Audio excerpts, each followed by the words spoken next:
Hello students, तो आज हम लोग करेंगे अर्थमेटिक प्रोग्रेशन का रिवीजन। बेसिकली ये लेक्चर जो है रिवीजन के पर्पज से बनाया गया।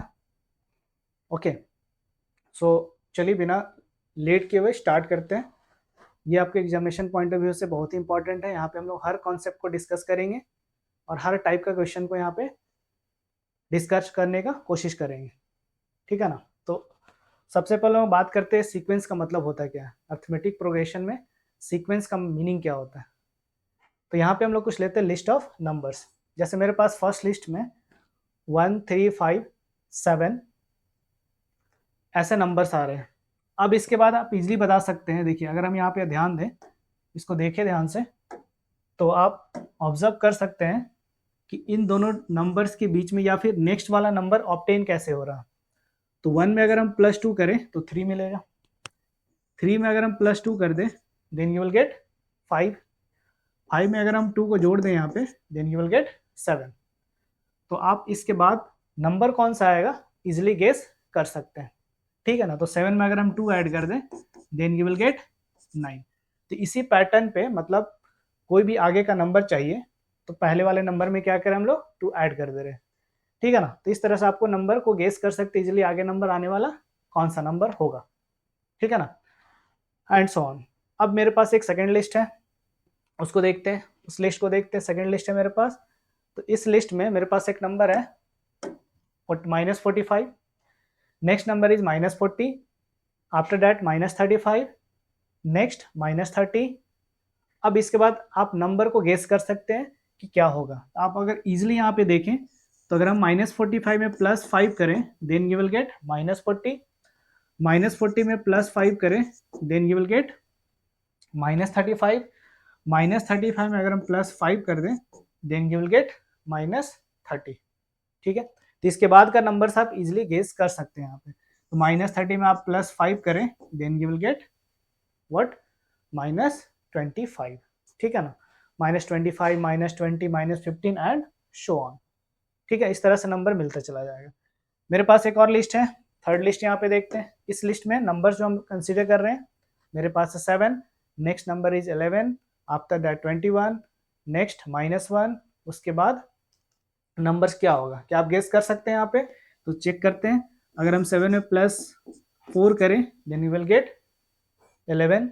11 में क्या +4 करने से 20 आएगा, नहीं आएगा। तो क्या करना पड़ेगा फिर +9। और -1 कैसे आएगा, तो -1 में हमें ऐड करना पड़ेगा -21। तो 20 plus of -21 you will gate -1। तो यहाँ पे देख सकते हैं कोई पार्टिकुलर नंबर को ऐड करके नेक्स्ट वाला नंबर नहीं मिल रहा, मतलब एक पैटर्न पे नहीं चल रहा है यहाँ पे, ठीक है। तो आगे का नंबर को हम लोग गेस कर सकते हैं क्या, तो नहीं कर सकते हैं। इसके बाद का नंबर हम लोग गेस नहीं कर सकते यहाँ पे, ठीक है ना। तो यहाँ पे ये जो दो पैटर्न हमने लिया था, दो सीक्वेंस हमने लिया था, दो नंबर्स का ग्रुप जो हमने लिया था वो एक डेफिनेट पैटर्न को फॉलो कर रहा, ठीक है। लेकिन थर्ड वाला जो हमारा है वो डेफिनेट पैटर्न को फॉलो नहीं कर रहा। तो जो डेफिनेट पैटर्न को फॉलो करेगा उसको हम लोग बोलेंगे सीक्वेंस ऑफ, या सिंपली बोलेंगे सीक्वेंस। ओके, जो एक डेफिनेट पैटर्न को फॉलो करता है उसको हम लोग बोलते हैं सीक्वेंस, ठीक है ना। तो सीक्वेंस बेसिकली क्या होता है, sequence is the list of numbers which follow a definite pattern. तो सीक्वेंस जो होता है वैसे नंबर्स का लिस्ट होता है या वैसे नंबर्स का ग्रुप होता है जो एक खास पैटर्न को फॉलो कर रहा होता है। जैसे इस दो ग्रुप नंबर्स में आप देख सकते हैं। लेकिन थर्ड वाला जो नंबर है वो एक पार्टिकुलर पैटर्न को, डेफिनेट पैटर्न को फॉलो नहीं कर रहा, तो ये आपका एक सीक्वेंस नहीं होगा। Okay, so it is not a sequence because it does not follow a particular pattern, it does not follow a definite pattern, that's why it is not a sequence, ठीक है। तो ये हमारा सीक्वेंस नहीं होगा। In this chapter will deal with only with the sequence. तो इस chapter में बेसिकली हम लोग सीक्वेंस के बारे में बात करें। सीक्वेंस का मतलब क्या, ग्रुप ऑफ नंबर्स जो होगा एक पार्टिकुलर पैटर्न को, एक डेफिनेट पैटर्न को फॉलो कर रहा होगा, ठीक है। अब देखिए यहाँ पे जो हमने यहाँ पे कंसिडर किया था ना ग्रुप ऑफ नंबर्स, इसमें हर एक नंबर को क्या बोलते हैं हम लोग, तो each number is called a term, ठीक है ना। Each number is called a term and we can denote it by A. हर एक टर्म्स को हम लोग, हर एक नंबर्स को यहाँ क्या बोलते हैं, एक टर्म बोलते हैं। सो 1 is a term, 3 is a term, से 5 इज अनदर टर्म। ठीक है, आप इसको नंबरिंग ऐसे कर सकते हैं, first term 1 is first term, 3 is the second term, 5 is the third term, 7 is the fourth term. So in this way you can denote the numbers of a sequence. ठीक है, तो मतलब जो नंबर्स यूज करते हैं sequence है basically उसको क्या कहा जाता है, टर्म्स कहा जाता है। ठीक है, जैसे ये आपका है फर्स्ट टर्म, तो फर्स्ट टर्म के लिए हमने यूज किया ए और इसके सब स्क्रिप्ट में लिखा हमने 1, A1 मतलब फर्स्ट टर्म। तो फर्स्ट टर्म के लिए हमने यूज किया A1। ठीक है, सेकेंड टर्म के लिए we can use A2, second term के लिए हम लोग यूज कर सकते A2, सेकेंड टर्म के लिए यूज करेंगे A2, थर्ड टर्म के लिए यूज करेंगे A3। इन दिस वे हम लोग ये जो नंबर्स हैं या टर्म्स जो उसको रिप्रेजेंट कर सकते हैं। ओके, फोर्थ टर्म के लिए A4 यूज करेंगे। ठीक है ना, चलिए अब आगे बढ़ते हैं इसी में। जैसे मेरे पास एक नंबर्स है 7, 9, 11 एंड 13, तो क्या ये सीक्वेंस है? क्या ये सीक्वेंस है? हाँ सीक्वेंस है। क्यों सीक्वेंस है? बिकॉज 7 में हम ऐड करेंगे 2, देन यू विल गेट 9, 9 में अगर हम 2 ऐड करें देन यू विल गेट 11, 11 में अगर हम 2 ऐड करें देन यू विल गेट 13। ठीक है ना, तो ये जो नंबर्स है, ये अपने ग्रुप ऑफ नंबर से ये एक सीक्वेंस फॉर्म कर रहा है। ठीक है ना, बिकॉज ये डेफिनेट पैटर्न को फॉलो कर रहा है। और डेफिनेट पैटर्न क्या है? तो किसी भी टर्म को ऑब्टेन करने के लिए पहले वाले टर्म में उससे पहले वाले जस्ट पहले वाले टर्म में 2 ऐड कर देना। इस सीक्वेंस के अकॉर्डिंग हमें कोई भी टर्म चाहिए तो उसके पहले वाले टर्म में 2 को प्लस कर देना। That's why it is a sequence. ठीक है ना, तो ये हमारा एक सीक्वेंस हो गया। अब इसमें जो टर्म्स लिखे हैं उसको हम लोग कैसे रिप्रेजेंट कर सकते हैं? It is your first term, इसलिए हमने लिखा है यहाँ पे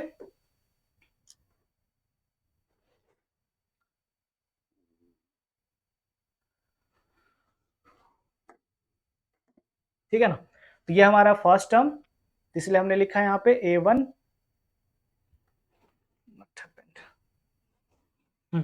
सो it is our A1। First term के लिए हमने A1 यूज किया, सेकेंड टर्म के लिए A2 यूज किया, थर्ड टर्म के लिए हमने A3 यूज किया, फोर्थ टर्म के लिए A4 यूज किया। तो इस तरह से आप रिप्रेजेंटेशन यहाँ पे कर सकते हैं। ठीक है, तो इसके बाद का हम क्या कर सकते हैं? Difference between any two conjugative terms. अगर हम लोग निकालना चाहें कोई भी कंजुगेटिव टर्म्स के बीच का डिफरेंस क्या है, जब हम डिफरेंस का बात करते हैं तो जनरली करते क्या है, किसी भी एक टर्म को उसके पहले वाले से माइनस करते हैं। तो हमने क्या किया, सेकेंड टर्म को A2 को माइनस किया A1 के साथ, then you will get 9 minus 7 that is 2। इसके बाद देखते हैं A3, थर्ड टर्म को हमने माइनस किया सेकेंड टर्म के साथ, A3 minus A2, then 11 minus 9 again you will get 2। ठीक है, इस तरह से आप माइनस करें तो हमेशा क्या आएगा? डिफरेंस सेम आएगा। ठीक है ना, तो इस तरह से माइनस अगर हम लोग करें then you will get the number constant number, fix number आपको यहाँ पे मिल जाता है। 9 माइनस 7 2, 11 माइनस 9 2। ठीक है ना, A3 माइनस A2 अगर हम करें तो भी आपको मिलेगा 2। ठीक है, 13 माइनस 11 करें, A4 माइनस A3 करें then again you will get 2। ठीक है ना, तो इस हर बार आप क्या देख रहे हैं यहाँ पे? एक फिक्स नंबर आ रहा, वो नंबर क्या है यहाँ पे? 2। इस क्वेश्चन के लिए नंबर यहाँ पे फिक्स नंबर क्या मिल रहा? 2 मिल रहा। ठीक है ना, तो क्या इस कॉमन नंबर का कुछ नाम होता है क्या? हाँ बिल्कुल नाम होता है इसका। तो such type of sequence is known as, इस टाइप के सीक्वेंस को हम लोग क्या बोलते हैं? अर्थमेटिक प्रोग्रेशन बोलते हैं। तो इस क्या स्पेशलिटी सीक्वेंस में? ये जो सीक्वेंस यहाँ पे लिखा हुआ इसमें क्या खास बात है?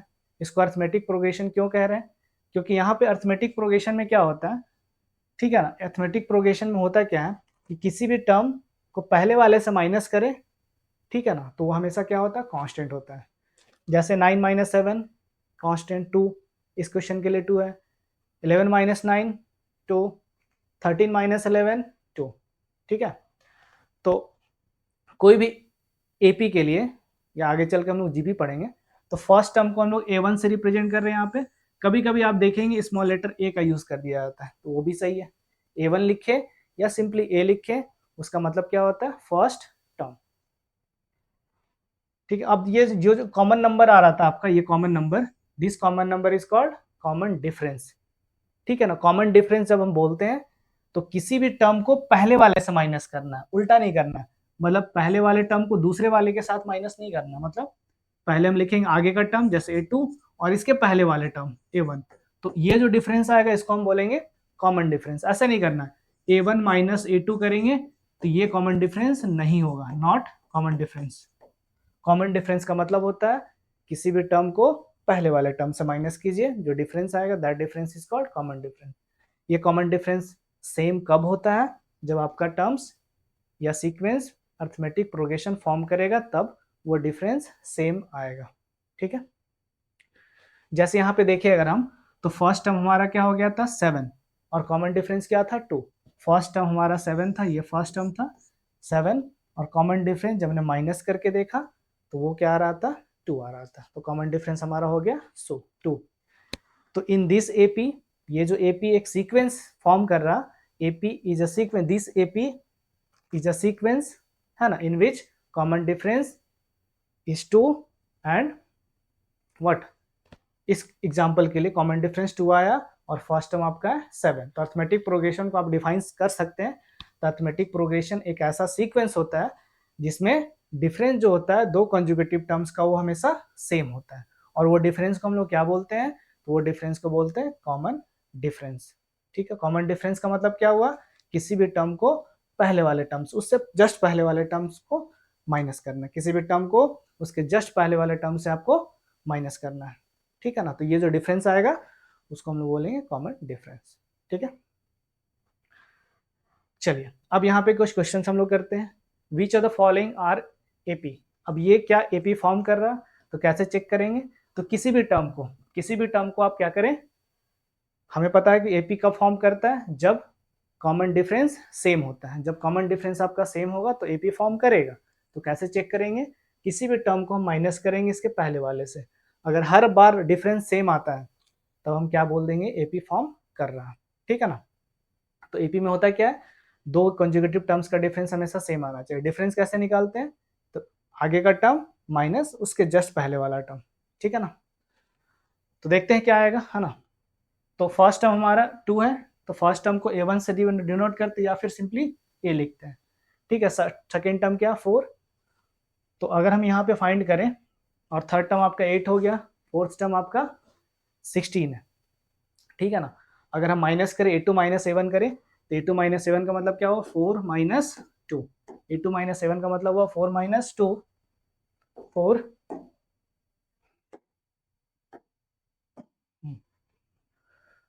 4 माइनस 2, 4 माइनस 2 करें तो क्या मिलेगा हमें 2, 4 माइनस 2 मिलेगा 2। A3 माइनस A2 करें तो क्या होगा यहाँ पे A3 minus A2 again 8 minus 4, you will get 4। ठीक है, अब आगे का माइनस करें, किसी भी टर्म फर्स्ट टर्म को माइनस करें थर्ड टर्म के साथ, थर्ड टर्म से माइनस करें तो यहाँ पे क्या मिलेगा आपको 8 मिल जाएगा। तो क्या डिफरेंस हमेशा सेम आएगा? यहाँ पे डिफरेंस यहाँ पे सेम नहीं आ रहा, बिकॉज यहाँ पे 2, यहाँ पे 4 और यहाँ पे अगर माइनस करें आप 16, A4 minus A3 that is 16 minus 8, then you will get 8। तो डिफरेंस यहाँ पे कांस्टेंट नहीं है, that's why this sequence this sequence ठीक है does not form an AP. तो ये जो लिस्ट ऑफ नंबर्स है ये एपी फॉर्म नहीं कर रहा। ठीक है, चलिए मेरे पास सेकंड नंबर है। ओके, तो इसमें फिर से वही करेंगे, it is our first term A1, it is second term, third term, fourth term. तो A2 minus A1, A2 minus A1 that is minus 6 minus of minus 10। Okay, so minus 6 plus minus into minus plus, so you will get 4। Okay, अब हम क्या करें A3 minus A2 करें, second term हमारा क्या है minus 6। ठीक है ना, सेकेंड टर्म हमारा सॉरी सेकेंड टर्म माइनस 6 नहीं है,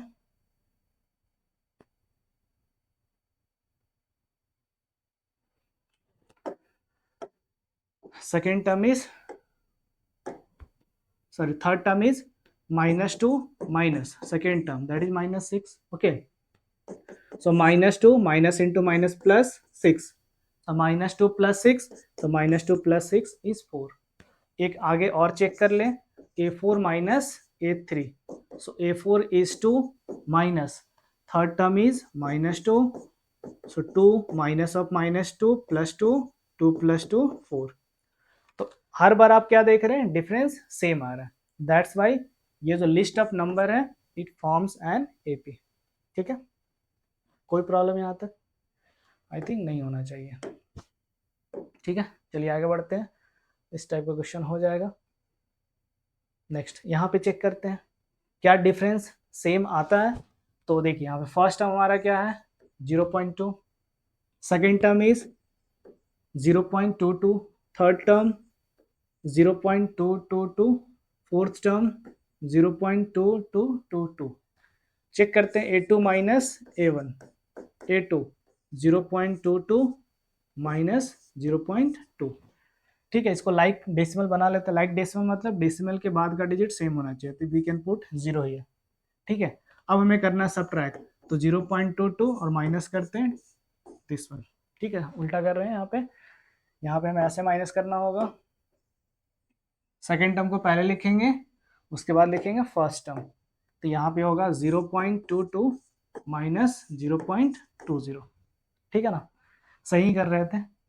0.22 और यहाँ पे 0.20 माइनस करें 2 minus 20, then you will get 0.02। ठीक है, आगे माइनस करके देखते हैं। सो A3 minus A2, A3 0.222 minus 0.22 और एक हमने 0 लगा दिया यहाँ पे लाइक डेसिमल बनाने के लिए। ठीक है ना, तो यहाँ पे देखिए ऐसा कुछ होगा, 2 यहाँ पे 2 और यहाँ पे 0, तो 2 minus 0 2, 0 and 0, then you can say that you can see here that 0.002। ठीक है ना, तो यहाँ पे डिफरेंस आ रहा है 0.02, बट यहाँ पे डिफरेंस आ रहा 0.002, तो डिफरेंस सेम नहीं आएगा, आगे चेक करने की जरूरत भी नहीं है। सो it does not form an AP form नहीं करता। ठीक है, चलिए बढ़ते हैं आगे। अब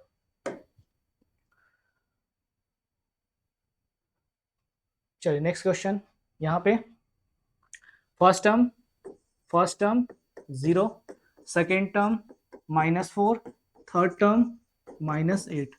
बस दो पेयर के लिए आपको चेक करना होता है, उसके अगर दो पेयर में सही मिल गया तो ठीक है, नहीं मिला तो फिर फॉर्म नहीं करेगा। Okay, so A2 minus A1, A2 is -4 minus A1 0, then you will get -4। आगे बढ़ते हैं, A3 माइनस A2 करके देखते हैं क्या आता है। A3 इज -8 माइनस और second term is -4, so -8 minus into minus plus 4, -8 plus 4, then you will get -4।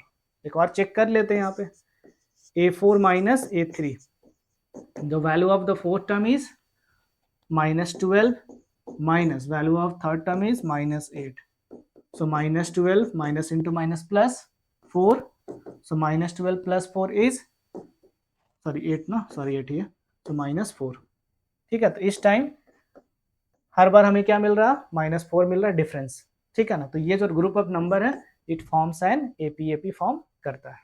ठीक है, चलिए बढ़ते हैं आगे। अब इसमें चेक करना है, अब हमें लगता है इस टाइप का क्वेश्चन आप कर लेंगे, खुद से करेंगे सॉल्व। यहाँ पे देखते हैं। ठीक है, तो यहाँ पे जो फर्स्ट टर्म है आपका ए है, first term A1, first term is A, second term 2A, third term 3A and fourth term 4A। ठीक है, देखते हैं A2 minus A1, second term 2A minus A, 2A minus A is A, third term minus second term, third term is 3A, second term is 2A, 3A minus 2A is A, fourth term minus third term, that is 4A minus 3A, you will gate A। तो यहाँ भी आपको क्या मिल रहा, difference constant मिल रहा, तो difference अगर constant मिला then it forms an AP form करेगा। ओके, ठीक है। अब यहाँ पे नेक्स्ट चेक करते हैं, अब डायरेक्ट कर लेते हैं यहाँ पे A2 minus A1, so A2 is 5/2 minus A1 2, so this can be written as 2/1, LCM हो जाएगा 2, 5 minus 4 you will get 1/2। ठीक है, A3 माइनस A2 करके देखते हैं क्या आता है। So second third term is 3 minus second term 5/2, LCM is again 2 and here 3 2 just 6 minus 5, 6 minus 5 1/2, एक और चेक कर लेते हैं, A4 minus A3, fourth term is 7/2, third term is 3, LCM is 2, 7 minus 6, 7 minus 6 is 1/2। तो यहाँ भी difference क्या आ रहा, सेम आ रहा, हर बार डिफरेंस निकालने से वो डिफरेंस सेम आ रहा। That's why this group of numbers और this sequence form an AP, ये सीक्वेंस एपी फॉर्म करता है। ठीक है,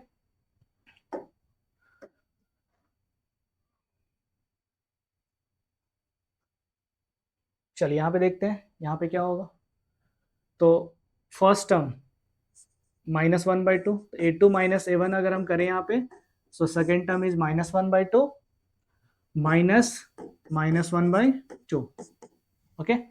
सो -1/2 प्लस 1/2 यू विल गेट 0, ठीक है ना। A3 माइनस A2 अगर करें यहाँ पे, तो -1/2 minus of -1/2, so -1/2 minus into minus plus 1/2, so -1/2 plus 1/2 you will gate 0। अब यहाँ पे A4 माइनस A3 अगर करें यहाँ पे, then again -1/2 minus of -1/2 you will get -1/2 plus 1/2 that is 0। तो हर बार हमें क्या मिल रहा है, ये डिफरेंस 0 मिल रहा है। दैट्स वाई ये जो ग्रुप ऑफ नंबर है ये एपी फॉर्म करेगा, ये group of number AP form करेगा, ठीक है ना। आई होप ये कर सकते हैं आप, इस टाइप का क्वेश्चन आप कर सकते हैं इजिली, ठीक है ना। चलिए बढ़ते हैं नेक्स्ट क्वेश्चन की तरफ। ये मेरे पास एक क्वेश्चन है, ठीक है ना। तो फर्स्ट टर्म √3, सेकेंड टर्म √6, ठीक है। तो A2 माइनस A1, तो A2 माइनस A1 अगर हम करें यहाँ पे, चाहे तो आप इसको सिंप्लीफाई कर सकते हैं। देखिए √6 को आप कुछ नहीं कर सकते हैं, जैसा वैसा ही रहने दें। √9 can be written as 3, √12 can be written as √4 into 3, और 4 का स्क्वायर रूट ऑफ 4 इज 2, और यहाँ पे हो जाएगा 3। तो ये √12 जो है उसको लिख सकते हैं 2√3, ठीक है ना।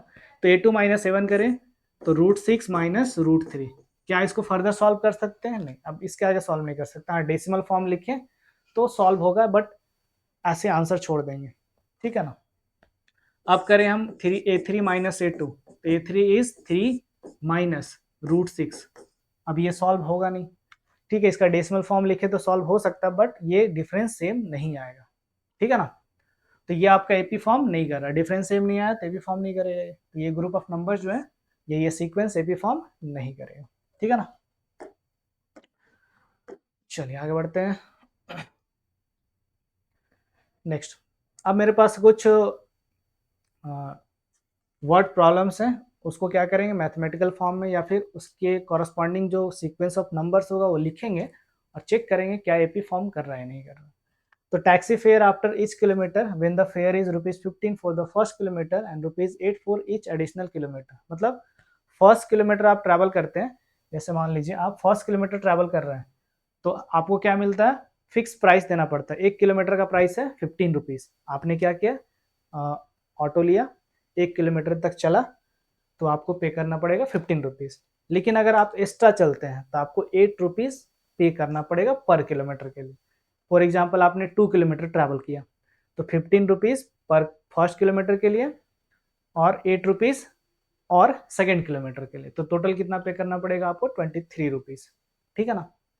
तो एडिशनल आपको करना पड़ेगा ₹8 फॉर ईच एडिशनल किलोमीटर, ठीक है। तो हम लोग क्या करते हैं, सक्सेसिव किलोमीटर्स के लिए क्या फेयर होगा वो निकालते हैं, ठीक है ना। The fare for the successive kilometre for taxi are, कैसे होगा ये। तो जैसे मान लीजिए टैक्सी आपका, ये टैक्सी 1 किलोमीटर ट्रैवल किया, तो 1 किलोमीटर अगर ट्रैवल करके कोई यहाँ स्टार्ट किया, 1 किलोमीटर ट्रैवल किया और टैक्सी से उतर गया, तो उसे कितना रुपीज पे करना पड़ेगा, तो उसे पे करना पड़ेगा ₹15। तो 1 किलोमीटर के लिए उसे देना पड़ेगा ₹15, ठीक है ना।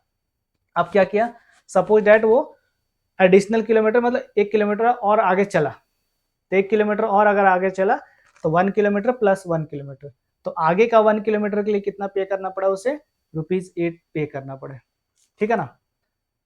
फिर मान लीजिए उसके आगे फिर से 1 किलोमीटर ट्रैवल किया, इसके आगे एक और किलोमीटर ट्रैवल किया, 1 किलोमीटर और, ठीक है ना।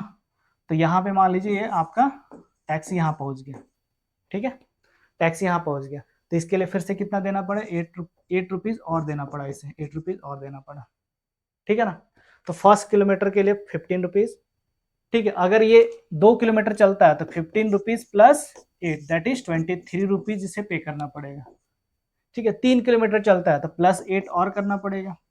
ठीक है, तो ये हो जाएगा आपका 31 रुपीज। तो क्या ये एपी फॉर्म कर रहा है? हाँ, एपी फॉर्म कर रहा है। क्यों? बिकॉज A2 माइनस A1 करें तो आपको मिलेगा 8 और A3 माइनस A2 करें तो भी मिलेगा 8। तो कॉमन डिफरेंस यहाँ पे सेम आएगा, कांस्टेंट आएगा, दैट्स वाई फॉर्म है एपी। ठीक है ना, बस। तो हमारा जो मिला यहाँ पे टैक्सी फेयर के लिए, टैक्सी फेयर के लिए जो हमने सीक्वेंस ऑफ नंबर्स फॉर्म किया तो कुछ ऐसा फॉर्म हुआ। ठीक है, अब डिफरेंस यहाँ पे चेक कर लेना, तो ऑलरेडी चेक कर लिए हैं। 23 माइनस 15 8 और 23 minus 31 minus 23 31 minus 23 you will get 8। तो कॉमन डिफरेंस सेम आ रहा, तो ये भी फॉर्म करेगा। ठीक है ना, चलिए नेक्स्ट क्वेश्चन।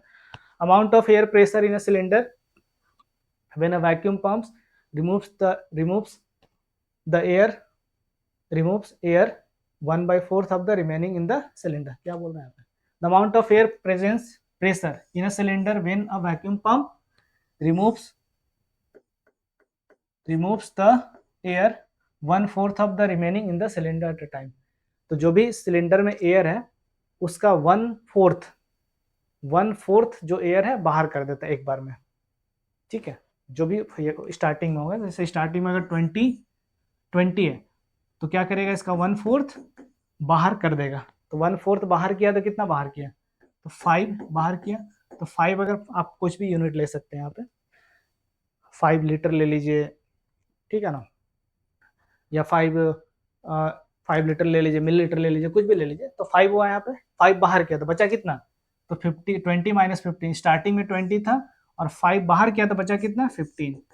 ठीक है, अब जो बचा हुआ है ना उसका फिर से 1/4 बाहर करेगा। तो ये जो नंबर्स फॉर्म होगा इस तरह से, रिमेनिंग जो एयर होगा, रिमेनिंग जो अमाउंट ऑफ एयर प्रेशर होगा, एयर प्रेशर, तो उसका जो भी यूनिट होगा, एटमॉस्फेरिक प्रेशर ले या कुछ भी ले, ठीक है ना, तो जो एयर प्रेशर होगा उसके अंदर उसके कॉरस्पॉन्डिंग जो नंबर होगा, क्या वो नंबर एपी फॉर्म करेगा, वो हमें चेक करना है यहाँ पे। ठीक है, देखते हैं। तो amount of air remaining after removal of 1/4 of the air, तो 1/4 एयर निकालने के बाद कितना एयर बचेगा, ठीक है ना, सिलेंडर में। तो सपोज डैट ये मेरे पास सिलेंडर था, यहाँ से हमने क्या किया, अमाउंट ऑफ एयर 1/4 एयर को हमने हटा दिया यहाँ पे। ठीक है ना, तो स्टार्टिंग में मान लीजिए इसमें कितना एयर था, भी एयर था, भी मतलब वॉल्यूम हमने लिया, भी वॉल्यूम ऑफ एयर इसमें प्रेजेंट था। ठीक है ना, तो भी वॉल्यूम ऑफ एयर प्रेजेंट था, तो हमने क्या किया, यहाँ से 1/4 बाहर किया, एक बार में 1/4 को बाहर कर दिया। तो मान लीजिए पहले इतना था, इतना भरा हुआ था, 1/4 बाहर किया तो इतना इतना हो गया, इतना कम हो गया। तो 1/4 बाहर करने के बाद बचा हुआ कितना है, तो पहला बार जब हमने एयर प्रेशर, मतलब वैक्यूम पंप से जब एयर को बाहर निकाला तो एयर प्रेशर कितना होगा, तो पहले भी था और माइनस 1/4 भी सॉल्व करेंगे तो आपको मिलेगा कितना, 3/4 भी। ठीक है ना, जैसे भी माइनस 1/4, 1/4 भी मीन्स भी अपॉन 4, सॉल्व करेंगे तो 4 माइनस भी अपॉन 4 दैट इज 3 भी अपॉन 4। तो पहली बार वैक्यूम पंप ऑन करने के बाद जो एयर बचेगा उसके अंदर होगा 3 भी अपॉन 4 और उसी के द्वारा एयर प्रेशर क्रिएट होगा, इतने ही वॉल्यूम ऑफ एयर के द्वारा एयर प्रेशर क्रिएट होगा। अब इतना बचा हुआ है, जो बचा हुआ एयर है उसका फिर 1/4 बाहर किया जा रहा है, तो रिमेनिंग एयर इतना है, इतना बचा हुआ। अब इससे भी 1/4 बाहर कर दिया गया, मतलब जो रिमेनिंग एयर था उसका 1/4 बाहर किया गया। तो रिमेनिंग एयर था 3/4, 1/4 को बाहर किया गया। तो पहले से मेरे पास कितना था, तो पहले से था 3/4 भी माइनस बाहर कितना कर दिया अभी हम, तो ये किया 1/4 इंटू 3/4 भी, सॉल्व करेंगे तो आपको मिलेगा 3 भी अपॉन 16। ठीक है ना, आप इसे सॉल्व करेंगे, एलसीएम हो जाएगा आप यहाँ पे 4 और यहाँ पे हो जाएगा 12। ठीक है, 12 भी माइनस 3 भी, यहाँ पे हो जाएगा 9 भी अपॉन 4। तो सेकेंड टाइम जब वैक्यूम पंप को ऑन करेंगे तो जो बचा हुआ एयर प्रेशर होगा, इतने वॉल्यूम ऑफ एयर के कारण ही एयर प्रेशर होगा। ठीक है ना, सही है।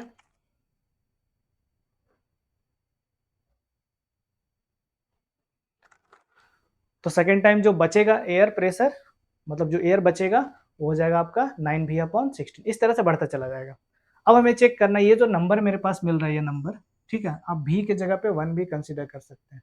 स्टार्टिंग में जो वॉल्यूम ऑफ एयर था उसको 1 मान लीजिए, तो भी के जगह पे आपको 1, फिर 3/4, 9/16 इस तरह से नंबर मिलेगा, ठीक है ना। अब चेक करना है क्या ये डिफरेंस सेम आ रहा है, कांस्टेंट आ रहा है क्या, ठीक है ना। तो यहाँ पे देखते हैं, तो 3b माइनस भी मतलब सेकेंड टर्म 3b/4 माइनस भी, तो आपको मिलेगा माइनस v/4। इसको जब इससे माइनस करेंगे, एक बार हम यहाँ पे करके दिखा देते हैं आपको। सो 3b/4 माइनस भी, इसके नीचे 1 है, 4 और 1 का एलसीएम हो जाएगा 4 यहाँ पे, 3b माइनस 4b, तो 3 minus 4 you will gate -1b/4 और -b/4, ठीक है ना। सेकेंड टाइम जब माइनस करेंगे then you will get -3b/16। तो यहाँ डिफरेंस जो आ रहा कॉन्जुगेटिव टर्म्स का वो सेम नहीं आ रहा, तो सेम नहीं आ रहा। पहली बार डिफरेंस आया -b/4, सेकेंड टाइम डिफरेंस आया मतलब a3 माइनस a2 जब हमने किया तो वो डिफरेंस आया -3/16। तो ये सेम नहीं आ रहा, सेम नहीं आ रहा तो एपी फॉर्म नहीं करेगा, ठीक है ना, एपी फॉर्म नहीं करेगा ये। ओके, बस यही था। Which of the following situation does the list of numbers involve make an AP. अब देखिए दूसरा क्वेश्चन है मेरे पास। The cost of digging a well after every metre of digging when it cost 150 rupees for the first metre, जैसे हमने अभी just किया था फेयर वाला क्वेश्चन उसी टाइप का है। 1 किलोमीटर आप डिग करते हैं, ऑन दैट केस आ गया, हाँ मीटर, सॉरी 1 मीटर, तो 1 मीटर आप डिग करते हैं तो उसके लिए पे करना पड़ेगा 150 रुपीज, ठीक है ना, उसके लिए पे करना पड़ेगा 150 रुपीज, या उसके लिए देना पड़ता है 150 रुपीज। और अगर 1 मीटर के बाद नीचे और जाते 2 मीटर करेंगे तो एक्स्ट्रा 50 रुपीज देना पड़ेगा, 150 प्लस 50, ठीक है ना। 3 मीटर करेंगे तो 150 प्लस 50 प्लस 50, इस तरह से बढ़ते जाएगा। तो ये जो कॉस्ट होगा, क्या ये कॉस्ट एपी फॉर्म कर रहा है, ये हमें चेक करना है, ठीक है ना। तो जैसे ये मेरे पास था, इसमें यहाँ पे होल करना था, डिग करना था, तो सबसे पहले यहाँ पे कितना किया गया डिग, तो फर्स्ट 1 मीटर डिग किया गया, तो 1 मीटर का के लिए कितना कॉस्ट होता है, तो 1 मीटर के लिए कॉस्ट होता है 150 रुपीज, तो 1 मीटर का कॉस्ट था आपका 150 रुपीज, है ना, तो ये 150 रुपीज देना पड़ा। फिर 1 मीटर और नीचे जाते हैं, 1 मीटर और डिग करते हैं यहाँ पे, 2 मीटर हो गया टोटल, 2 मीटर के लिए कितना हो जाएगा, तो 1 किलोमीटर के लिए 150 और प्लस 50 रुपीज और, तो कितना हो जाएगा 150 प्लस 50 200 रुपीज, ठीक है ना। तो इस तरह से ये जो नंबर्स फॉर्म होगा आप इजीली बता सकते हैं कि जब 3 मीटर डिग किया जाएगा तो कितना पैसा पे करना पड़ेगा, तो 250 रुपीज, 150 प्लस 50 प्लस 50, तो ये हो जाएगा आपका 250, इस तरह से बढ़ता चला जाएगा। तो ये जो कॉस्ट है क्या एपी फॉर्म कर रहा, तो आप इजीली चेक कर सकते हैं यहाँ पे A2 200, A1 150, A3 250। तो अगर हम A2 माइनस A1 करें यहाँ पे, then you will get 200 minus 150 that is 50 rupees, और A3 माइनस A2 आप करें तो ये हो जाएगा 250 माइनस 200 दैट इज 50, ठीक है।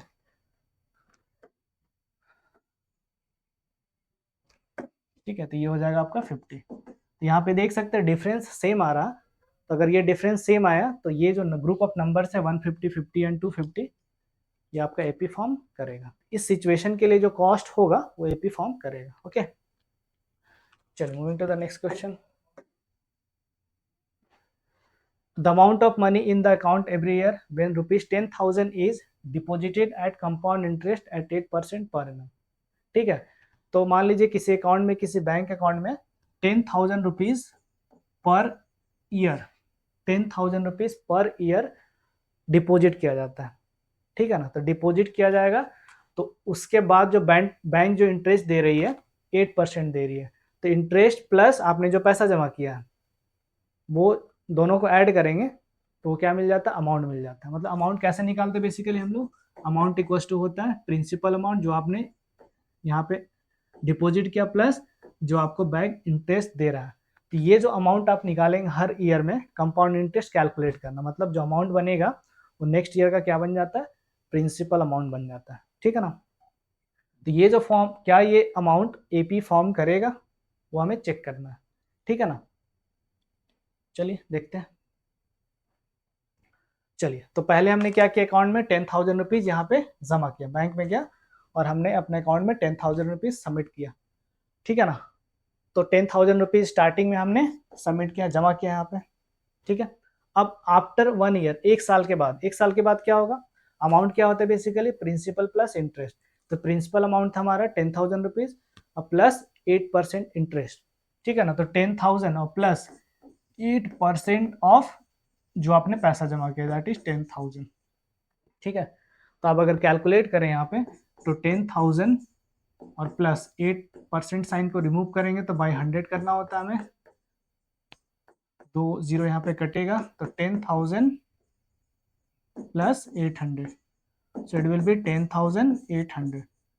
तो एक साल के बाद अकाउंट में पैसा कितना हो जाएगा या अमाउंट कितना हो जाएगा, तो हो जाएगा 10,800 रुपीज, ठीक है ना। तो प्रिंसिपल प्लस इंटरेस्ट, ठीक है।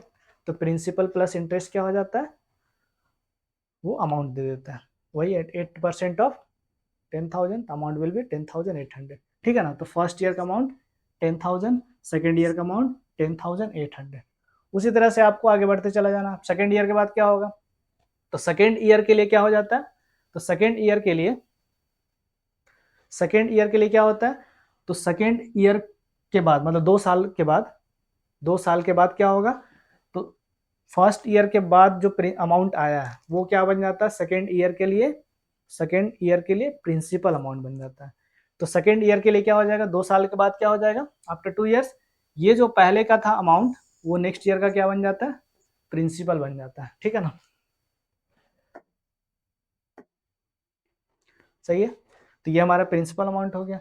अब इस पे क्या किया जाएगा, इंटरेस्ट कैलकुलेट किया जाएगा। कंपाउंड इंटरेस्ट में ऐसे ही होता है, जो अमाउंट होता है फर्स्ट ईयर के बाद जो अमाउंट होता है वो सेकेंड ईयर का प्रिंसिपल बन जाता है, ठीक है ना। तो यहाँ पे इंटरेस्ट किस पे, इंटरेस्ट तो वही 8% ऑफ जो हमारा प्रिंसिपल अमाउंट था, दैट इज 10,800, ठीक है। तो आप कैलकुलेट करेंगे, then you will get 11,664 rupees, ये आपका आ जाएगा अमाउंट। तो सेकेंड ईयर के बाद अमाउंट कितना आया, 11,664 रुपीज। तो नंबर्स कौन कौन सा मिला हमें, तो नंबर्स मिला 10,000, ठीक है, नंबर्स मिला 10,000, 10,800, 11,664, ठीक है। तो हमें चेक करना क्या एपी फॉर्म कर रही है, तो हमें चेक करना अगर एपी फॉर्म कर रहा तो डिफरेंस सेम आएगा, अदरवाइज सेम नहीं आएगा, ठीक है ना। तो यहाँ पे देख सकते हैं A2 माइनस A1 अगर हम करें तो इट विल बी 10,800 माइनस 10,000, तो ये हो जाएगा आपका 800। अगेन A2 माइनस A1 अगर हम करें यहाँ पे, सॉरी A3 माइनस A2 करें, देन 11,664 माइनस 10,800, ठीक है। तो यहाँ पे डिफरेंस कितना आ जाएगा, तो ये डिफरेंस आ जाएगा 864 रुपीज। तो यहाँ डिफरेंस आ रहा है 800, यहाँ डिफरेंस आ रहा है 864 रुपीज। तो ये जो नंबर है या अमाउंट जो है, अमाउंट के कॉरस्पॉन्डिंग जो नंबर मिल रहा है वो एपी फॉर्म नहीं कर रहा, ओके।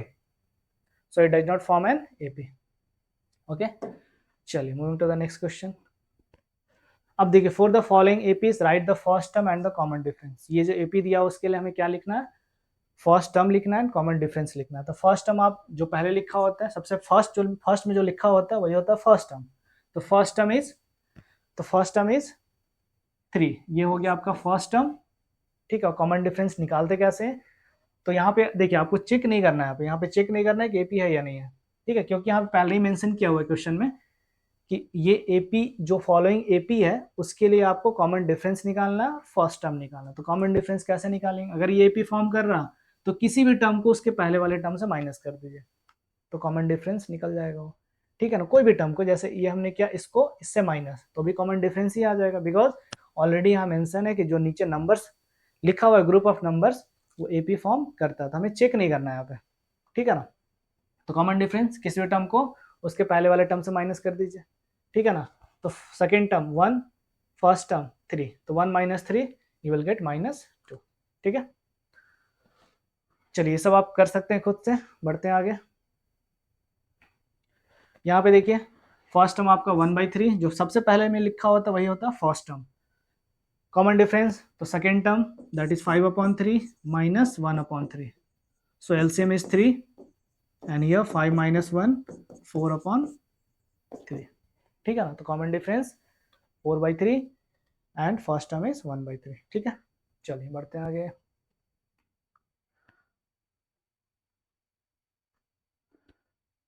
चलिए अब हम लोग क्या करेंगे, अभी हम लोग कर क्या रहे थे, कोई भी टर्म चाहिए होता था तो उसके पहले वाले टर्म में फिक्स नंबर को क्या बोलते थे हम लोग, कॉमन डिफरेंस। तो कॉमन डिफरेंस को ऐड करने से उसके नेक्स्ट वाला नंबर आ जाता था, ठीक है। लेकिन जो होता है ना, किसी भी टर्म को, फ्यू टर्म्स को अगर निकालना हो, कोई भी टर्म्स अगर निकालना हो, जैसे उस एपी का आपको 3 टर्म दिया हुआ है और 20th टर्म निकालना हो, तो क्या उसके लिए कुछ रूल होता है, उस रूल को हम लोग फाइंड करने का कोशिश यहाँ पे करेंगे। ओके, तो सपोज डैट मेरे पास एक एपी दिया हुआ है 1357, ठीक है ना, और उसके टर्म्स को हमने नेमिंग कर दिया A1 A2 A3 and A4, ठीक है। और इस एपी का फर्स्ट टर्म को हमने बोला A और कॉमन डिफरेंस को हमने बोला D। आप देख सकते हैं इस नंबर्स, ग्रुप ऑफ नंबर्स के लिए कॉमन डिफरेंस होगा 2, that is 3 - 1 A2 - 7, that is 3 - 1, ये हो गया आपका 2। 5 - 3 करें तो भी 2 आएगा, 7 - 5 करें 7 - 5 करें तो भी आपका 2 ही आएगा, ठीक है ना। तो यहाँ पे कॉमन डिफरेंस आपका हो गया 2, तो first term is 1, common difference is 2, ठीक है ना। अब क्या कर सकते हैं, कोई भी टर्म अगर हमें चाहिए, अगर इसके बाद वाला टर्म चाहिए, तो 7 में हम क्या करेंगे, कॉमन डिफरेंस को ऐड कर देते हैं, ठीक है ना। तो देखिए A2 को हम कैसे करेंगे, तो A2 अगर निकालना हो तो इसके पहले वाले टर्म, जैसे A2 क्या था हमारा, A2 तो A2 था हमारा 3, तो 3 को लिख कैसे सकते हैं हम लोग, सॉरी 3 को कैसे लिखेंगे, 3 को कैसे लिख सकते हैं, तो 3 को लिख सकते हैं 1 + 2। 1 क्या है, first term that is A, और 2 क्या था, कॉमन डिफरेंस, ठीक है ना। उसी तरह से अगर हम थर्ड टर्म को लिखना चाहें, थर्ड टर्म, तो थर्ड टर्म को लिख सकते हैं फर्स्ट टर्म 1 और plus 2 into common difference that is 2, तो 2 इंटू 2 4 + 1 5, ठीक है ना। तो ये कुछ ऐसा आ गया फर्स्ट टर्म A, ठीक है।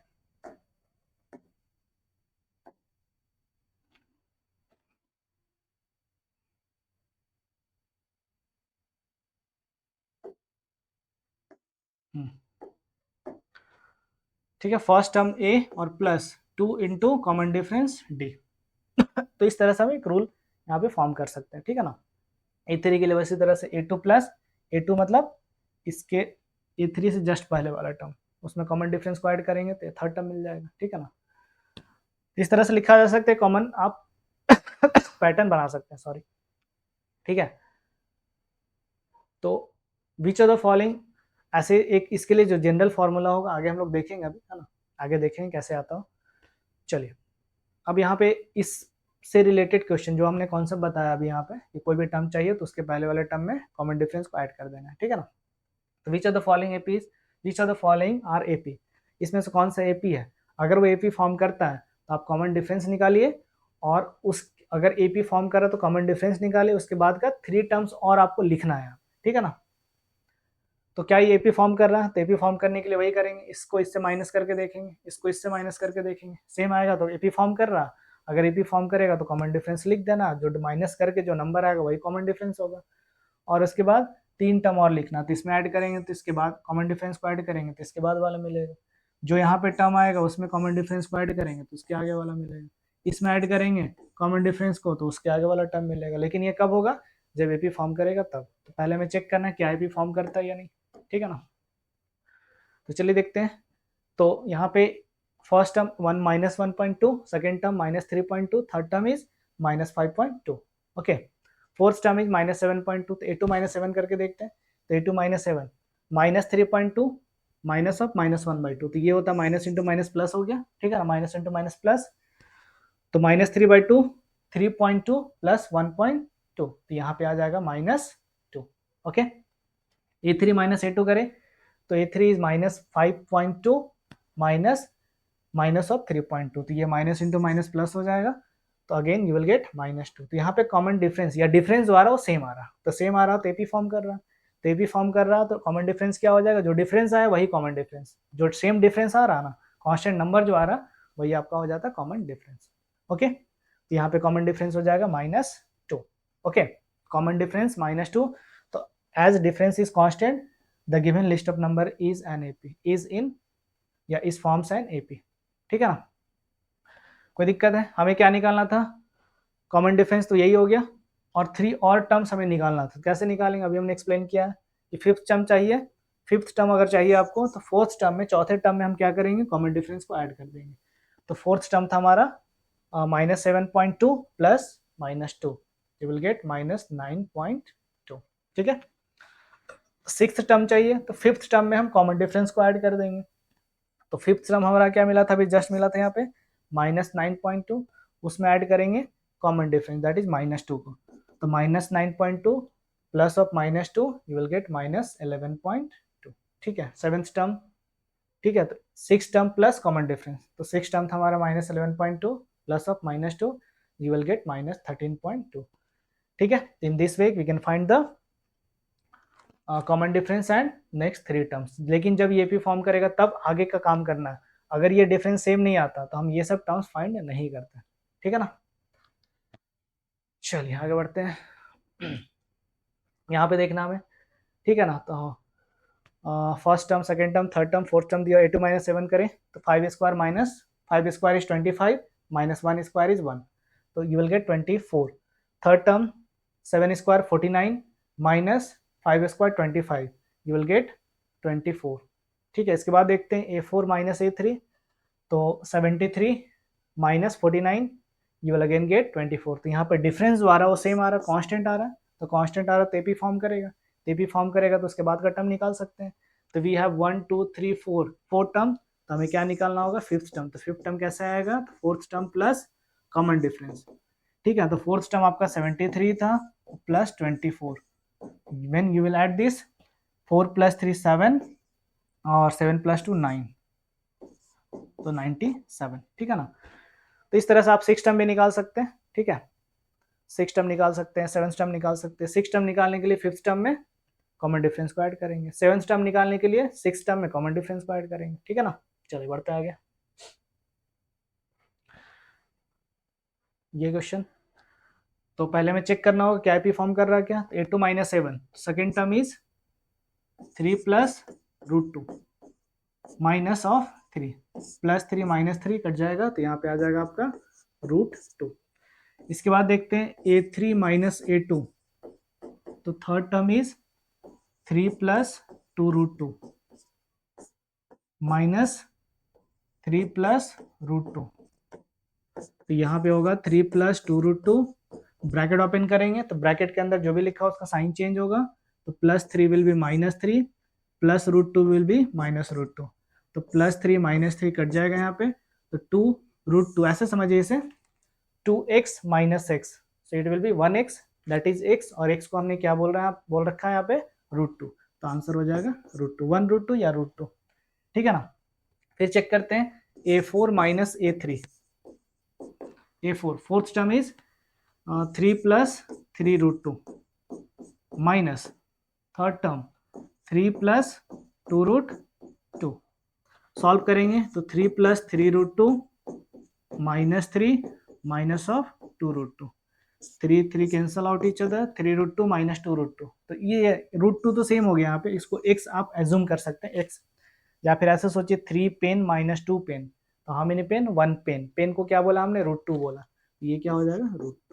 तो डिफरेंस क्या आ रहा, सेम आ रहा। तो अगर डिफरेंस कांस्टेंट आ रहा, कांस्टेंट आ रहा मतलब एपी फॉर्म कर रहा है, एपी फॉर्म कर रहा है तो उसके बाद का तीन टर्म और आपको फाइंड करना है यहाँ पे, ठीक है ना। तो आप कर सकते हैं इसे इजिली। चलिए बढ़ते हैं आगे। नेक्स्ट क्वेश्चन, यहाँ पे क्या एपी फॉर्म करेगा, तो ऐसे दिख रहा है कि एपी फॉर्म नहीं करेगा, a² - a, तो फर्दर तो सॉल्व होगा नहीं, ऐसे लिख सकते हैं इसको, ठीक है ना। तो एपी फॉर्म नहीं कर रहा है, तो अगर आप इसको फैक्टराइज करें तो a कॉमन आ रहा, तो a कॉमन लेंगे तो बचेगा क्या, a² का मतलब क्या हुआ, a × a और -a, तो यहाँ से जब आपने a कॉमन लिया तो ब्रैकेट के अंदर बचेगा a, यहाँ पे a कॉमन लिया बचा कुछ a बचा, माइनस का साइन दिया, फिर यहाँ से अगर आप पूरा कॉमन लेते हैं तो यहाँ पे क्या बचता, 1 बचता, ठीक है ना। a3 - a2 करें तो ये हो जाएगा a³ - a², इन दोनों में कॉमन क्या आ रहा है, a² कॉमन आ रहा है, कैसे, तो a³ का मतलब होता है a × a और -a² का मतलब होता है a × a, तो a × a कॉमन आ रहा है, a × a मतलब a², बचा क्या a - 1, ठीक है ना। तो यहाँ पे देख सकते हैं सेम नहीं आ रहा, यहाँ पे a × a -1 आ रहा, ठीक है, और यहाँ पे a² × a - 1 सेम नहीं आ रहा। कॉमन डिफरेंस अगर ये डिफरेंस अगर कांस्टेंट नहीं आया तो ये भी फॉर्म नहीं करेगा, एपी अगर फॉर्म नहीं करेगा तो आगे टर्म फाइंड करना नहीं है आपको, ठीक है ना। अब यहाँ देखते हैं, तो देखिए ये √2 आपका सेकेंड टर्म है A2, तो √8 कैन बी रिटन एज 8 का प्राइम फैक्टराइजेशन करें तो ये होगा 2 इंटू टू इंटू टू, 2 के लिए हम रूट से बाहर 2 लिख सकते हैं, तो ये आंसर हो जाएगा 2√2, मतलब √8 को लिखा जा सकता है 2√2। ओके, आगे बढ़ते हैं। √18, तो √18 का मतलब होता है 3 इंटू थ्री 9 इंटू टू, तो 3 इंटू थ्री के लिए रूट से बाहर तो 3√2, ठीक है ना। तो 18 को लिख सकते हैं 3√2, इस तरह से आप सिंप्लीफाई करके चेक कर सकते हैं, ठीक है ना। बस थोड़ा सिंप्लीफाई कर लेना इसे, आप सॉल्व करें तो 2√2 माइनस √2, तो देखिए 2x, ऐसा सोचिए 2 पेन माइनस पेन, तो 1 पेन मतलब पेन को हमने क्या बोला था, √2 बोला था। इस तरह से आप सोच करके मतलब कर सकते हैं। आप डायरेक्टली अगर कर पा रहे हैं, अगर डायरेक्टली सोच पा रहे हैं तो ठीक है, अच्छी बात है, ठीक है ना। इसका प्राइम फैक्टराइजेशन करें तभी हमने लिखा था 3√2 माइनस 2√2, तो ऐसा सोचिए 3 पेन माइनस 2 पेन, तो 1 पेन, पेन मतलब √2, ठीक है, तो √2 आ गया। तो यहाँ पर डिफरेंस सेम आ रहा है, डिफरेंस सेम आ रहा तो एपी फॉर्म करेगा, ठीक है ना। तो एपी फॉर्म करेगा तो इसके बाद का 3 टर्म आपको निकाल लेना है। तो 1 2 3 4 टर्म दिया हुआ है, तो आपको निकालना है फिफ्थ टर्म। तो फिफ्थ टर्म के लिए क्या करेंगे, fourth term plus common difference, ठीक है ना, fourth term plus common difference. तो फोर्थ टर्म हो गया आपका √32 को हमने क्या लिखा था, √32 को लिखा था 4√2, ठीक है ना। तो 4√2 प्लस √2, तो 4√2 प्लस √2, तो इट विल बी 5√2, ठीक है ना। 4√2 प्लस, जैसे 4 पेन और प्लस पेन, तो 5 पेन, पेन मतलब √2, ठीक है। बस आगे आप कर सकते हैं।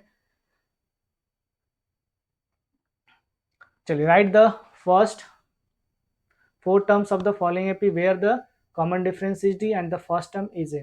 तो ये जो एपी दिया पहले यहाँ पे मेंशन किया हुआ है, ठीक है ना, कि आपको करना क्या है इस एपी में, क्वेश्चन कहाँ चला गया,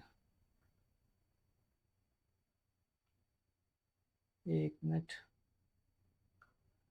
अच्छा, ये क्वेश्चन है एनसीईआरटी का, यहाँ पे लगता है एक मिसिंग है, ठीक है ना। चलो इसको मैनेज करेंगे। तो आप देखेंगे फर्स्ट क्वेश्चन में एक टेबल दिया होगा, उस टेबल में आप देखिए, टेबल का फर्स्ट क्वेश्चन में फर्स्ट टर्म आपका ए है और कॉमन डिफरेंस है 10, ठीक है। तो फर्स्ट टर्म अगर ए है, कॉमन डिफरेंस 10 है, एक मिनट, हाँ। तो write the first 4 terms of the following AP where the common difference D and first term A are given. हाँ, तो कॉमन डिफरेंस दिया हुआ है और फर्स्ट टर्म दिया था आपको, पहला 4 टर्म्स आपको लिखना, तो कैसे निकालेंगे, तो किसी भी टर्म को पहले टर्म में अगर पहले टर्म में प्लस करते कॉमन डिफरेंस को तो सेकंड टर्म मिलेगा, सेकंड टर्म में ऐड करेंगे कॉमन डिफरेंस को तो थर्ड टर्म मिलेगा, थर्ड टर्म ऐड करेंगे कॉमन डिफरेंस को तो फोर्थ टर्म मिलेगा। इस तरह से आप ऑब्टेन कर सकते हैं, है ना। तो first term is 10, common difference is 10, ठीक है। तो सेकंड टर्म कैसे मिलेगा, तो फर्स्ट टर्म आपका हो गया 10, जिसको ए यहाँ पे बोला हमने, और सेकंड टर्म कैसे मिलेगा, तो फर्स्ट टर्म प्लस डी, तो 10 प्लस 10 20। थर्ड टर्म कैसे मिलेगा, तो second term that is 20, second term 20,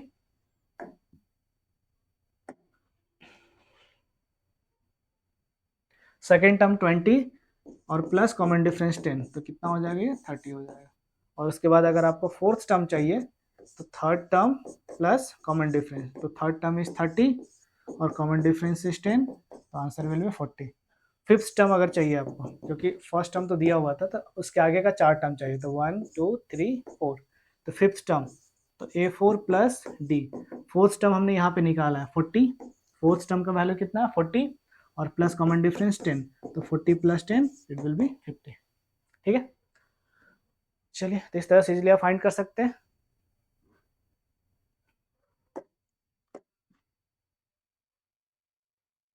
चलिए, यहाँ पे -2 है आपका first term, common difference is 0, तो अगर हमें चाहिए सेकेंड टर्म तो second term first term plus common difference, तो -2 प्लस 0 दैट इज -2।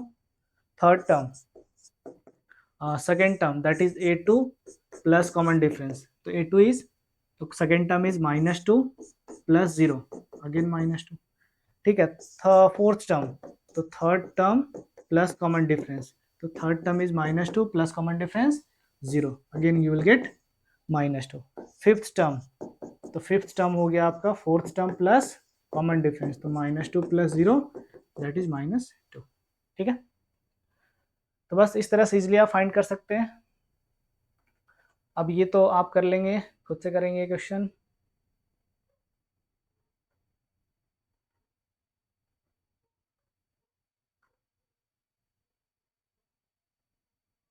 चलिए अब हम लोग ढूंढते हैं फॉर्मूला, ठीक है ना, फॉर्मूला क्या कैसे बनेगा, क्या होगा तो देखते हैं, ठीक है।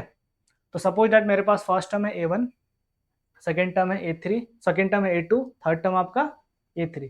आप यहाँ पे गौर ध्यान देंगे, थोड़ा ध्यान से देखिए यहाँ पे थोड़ा, तो आपको ये पता चलेगा। देखिए यहाँ पे सब स्क्रिप्ट में आप देखिए, सब स्क्रिप्ट में जो नीचे लिखा हुआ है 1, तो इसको हम लोग क्या बोला, फर्स्ट टर्म।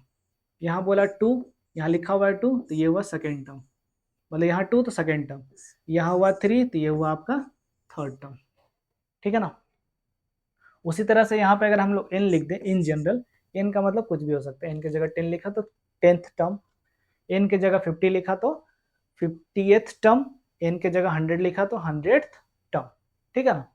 तो ये nth टर्म इन जनरल अगर हम यहाँ पे n लिख दें तो इसको क्या रीड करेंगे, क्या बोलेंगे, इसको बोलेंगे nth टर्म, ठीक है ना, या फिर एनी टर्म, इसको जनरल टर्म भी कहा जाता है, ठीक है, या इसको कभी कभी लास्ट टर्म भी बोला जाता है। तो last term, nth term, any term, general term, सबका मतलब एक ही होता है, ठीक है। तो n बेसिकली होता है क्या, n is the term position या फिर टर्म नंबर, मतलब टर्म पोजीशन मतलब थर्ड टर्म, तो पोजीशन क्या हो गया A3 का, तीसरे नंबर पे आएगा। जब स्टार्ट करेंगे लिखना फर्स्ट सेकंड थर्ड, तो तीसरे नंबर पे कौन आएगा, तो A3 आएगा, ठीक है। सेकंड नंबर पे कौन आएगा, तो A2 आएगा। 10th नंबर पे कौन आएगा, 10th पोजीशन पे कौन आएगा, तो A10 आएगा, ठीक है ना। चलिए तो अगर हम बात करें 20th टर्म, अगर हम बोले 25th टर्म, 25th टर्म का मतलब क्या हो गया, इसका मतलब हो गया n के जगह हमें लेना 25। तो सी रिप्रेजेंटेशन कैसे होगा, ठीक है, तो रिप्रेजेंटेशन कैसे होगा इसका, इसका रिप्रेजेंटेशन होगा A25। अगर 20th टर्म हो तो n का वैल्यू कितना हो जाएगा 28, और इसका रिप्रेजेंटेशन हो जाएगा A28, ठीक है। चलिए अब मान लीजिए for a given AP we know that, हमें पता है कि A1 फर्स्ट टर्म होता है, कभी कभी हम लोग इसको A से रिप्रेजेंट करते हैं, A1 मतलब A, और A ही क्या होता है आपका फर्स्ट टर्म होता है, ओके। A ही आपका क्या होता है फर्स्ट टर्म होता है। A2, तो ये पता है A2 कैसे आता है, तो फर्स्ट टर्म में कॉमन डिफरेंस को ऐड करके आता है। A3 कैसे आता है, सेकेंड टर्म में कॉमन डिफरेंस को ऐड करके आता है। A4 कैसे आता है, तो थर्ड टर्म में कॉमन डिफरेंस को ऐड करके आता है। A5 कैसे आता है, तो फोर्थ टर्म में कॉमन डिफरेंस को ऐड करके आता है। अब हम लोग करते क्या है, A1 को किससे रिप्लेस कर दे, A से रिप्लेस कर दे। A1 को किससे रिप्लेस कर देना, A से रिप्लेस कर देना।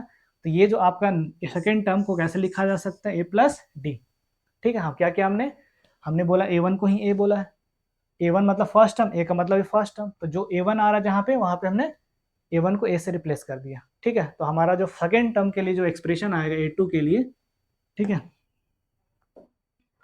तो A2 के लिए जो हमारा एक्सप्रेशन होगा, हाँ A2 के लिए जो एक्सप्रेशन होगा, A2 के लिए ये हो जाएगा A प्लस डी, ठीक है। अब A2 को किससे रिप्लेस कर दे, जो यहाँ पे A2 दिख रहा है ना, उसको रिप्लेस कर देना किससे, उसको रिप्लेस कर देना A2 मतलब A प्लस डी से रिप्लेस कर देना, ठीक है। तो क्या बन जाएगा ये, तो ये बन जाएगा A2 की जगह पे हमने लिखा A प्लस डी, और plus D, A plus D किसके लिए, A2 के लिए, ठीक है ना, और प्लस डी, तो ये सॉल्व करें तो you will gate A plus 2D, ठीक है ना। उसी तरह से अगर हम A3 को रिप्लेस कर दे किससे, A प्लस 2D से, then we can write A plus 2D, A plus 2D और प्लस D, क्या हो रहा है, A plus 2D plus D, तो D प्लस D 3D, तो ये हो जाएगा A प्लस 3D।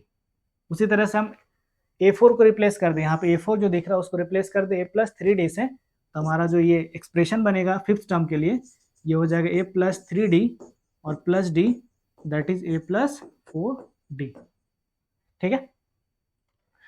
अब यहाँ पे क्या होगा, आप ध्यान से देखें, थोड़ा गौर करें यहाँ पे, तो आपको क्या मिलेगा A2, तो A2 हमें मिला A प्लस डी। A3, तो A3 मिला हमें A प्लस 2D। A4, तो A4 मिला आपका A प्लस 3D, और A5, तो A5 मिला हमें A प्लस 4D। अब यहाँ पे आपको सब स्किप को देखना है, और D के आगे जो कॉफिशिएंट है उसको देखना है, ठीक है ना। तो यहाँ पे देखिए 2 लिखा हुआ है, तो D का यहाँ कॉफिशिएंट क्या आया, 1 आया। यहाँ पे 3 लिखा हुआ है, तो यहाँ पे D का कॉफिशिएंट क्या है, 2 आया। यहाँ पे 4 लिखा हुआ है, तो D का कॉफिशिएंट आया 3। यहाँ 5 लिखा हुआ है, तो D का कॉफिशिएंट आया 4। मतलब जो भी ये सबस्क्रिप्ट हो रहा, जो भी सबस्क्रिप्ट यहाँ पे लिखा हुआ है 5, जैसे फिफ्थ टर्म के लिए A5, तो 5 यहाँ पे आया, तो डी का कोएफिशिएंट क्या हो गया, 1 लेस हो गया। इसका मतलब क्या हुआ, अगर मेरे से पूछा जाए 10th टर्म 10, तो हम क्या लिखेंगे, ए फिक्स, देखिए ये फिक्स है, ये चेंज नहीं कर रहा, ये फिक्स है। फिर प्लस सब में आ रहा, प्लस लिखा हमने। फिर डी भी सब में आ रहा, डी हमने लिखा। लेकिन यहाँ पे चेंज हो रहा, कैसे चेंज हो रहा, तो जो भी आप टर्म का बात कर रहे हैं, डी का कोएफिशिएंट एक कम हो गया है, तो अगर यहाँ पे 10 तो यहाँ पे हो गया 9D।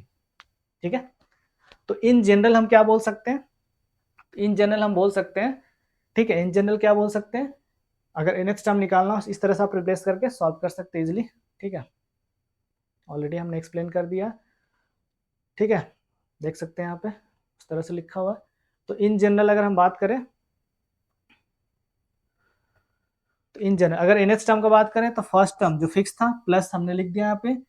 अगर यहाँ पे n है तो उससे एक कम n-1, जैसे मान लिया हमें हमने हमने किया 10th, तो यहाँ पे 10-1 दैट इज 9th टर्म। तो यहाँ पे बस मैच करना है, यहाँ पे n है तो यहाँ भी n होगा, n-1, ये nth टर्म के लिए क्या हो गया, एक्सप्रेशन हो गया। ठीक है ना, सो it is the expression for nth term. ठीक है, कोई दिक्कत है, नहीं है। तो यहाँ पे देखिए nth टर्म के लिए एक्सप्रेशन आ गया आपका an equals to a plus n-1 into D.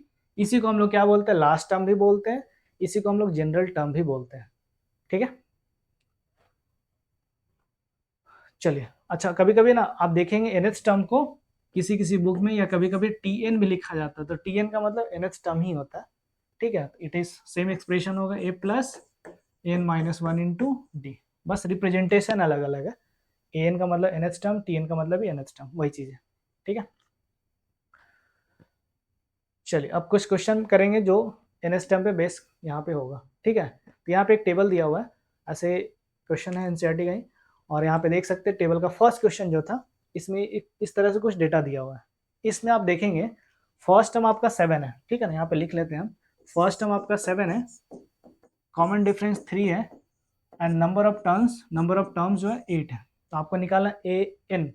अब देखिए यहाँ पे एन की जगह क्या आया, 8 आया ना, तो जो मेरे से पूछा जा रहा है यहाँ पे ए एन, इसका मतलब क्या पूछा जा रहा है एक्चुअली में, ए 8 का वैल्यू पूछा जा रहा है, ए 8 क्या होगा। ठीक है ना, तो ए 8 इक्वल्स टू, ठीक है ना, तो अभी हम लोग जस्ट पढ़े थे, क्या पढ़े थे, एनएच टर्म के लिए एक्सप्रेशन हमने देखा था, यहाँ पे एनएच टर्म के लिए एक्सप्रेशन दिखा था, एन इक्वल्स टू क्या था, तो ए प्लस n-1 इंटू डी, मतलब यहाँ पे अगर n है तो यहाँ भी n आएगा।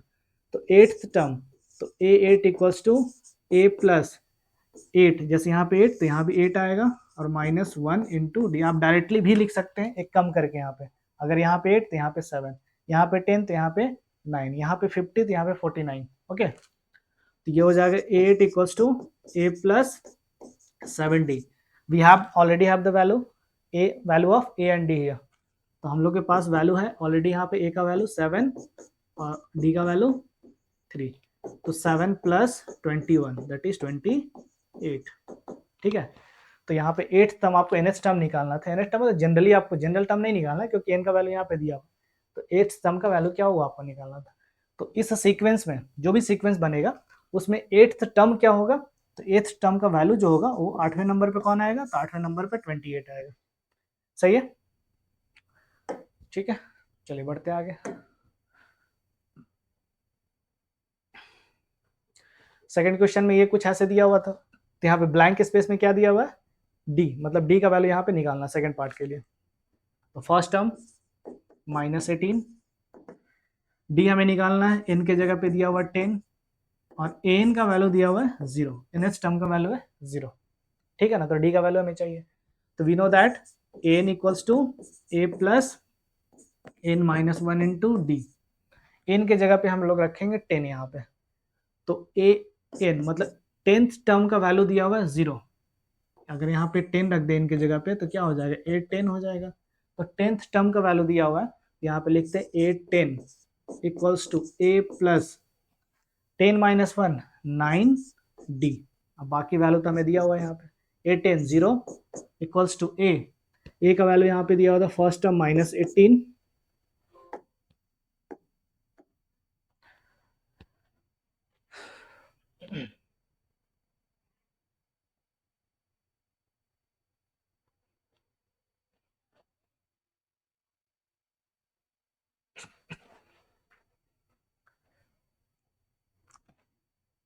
एक मिनट, हाँ 1 मिनट कहाँ चला गया, ठीक है। तो यहाँ पे था, फिर से लिखना पड़ेगा हमें।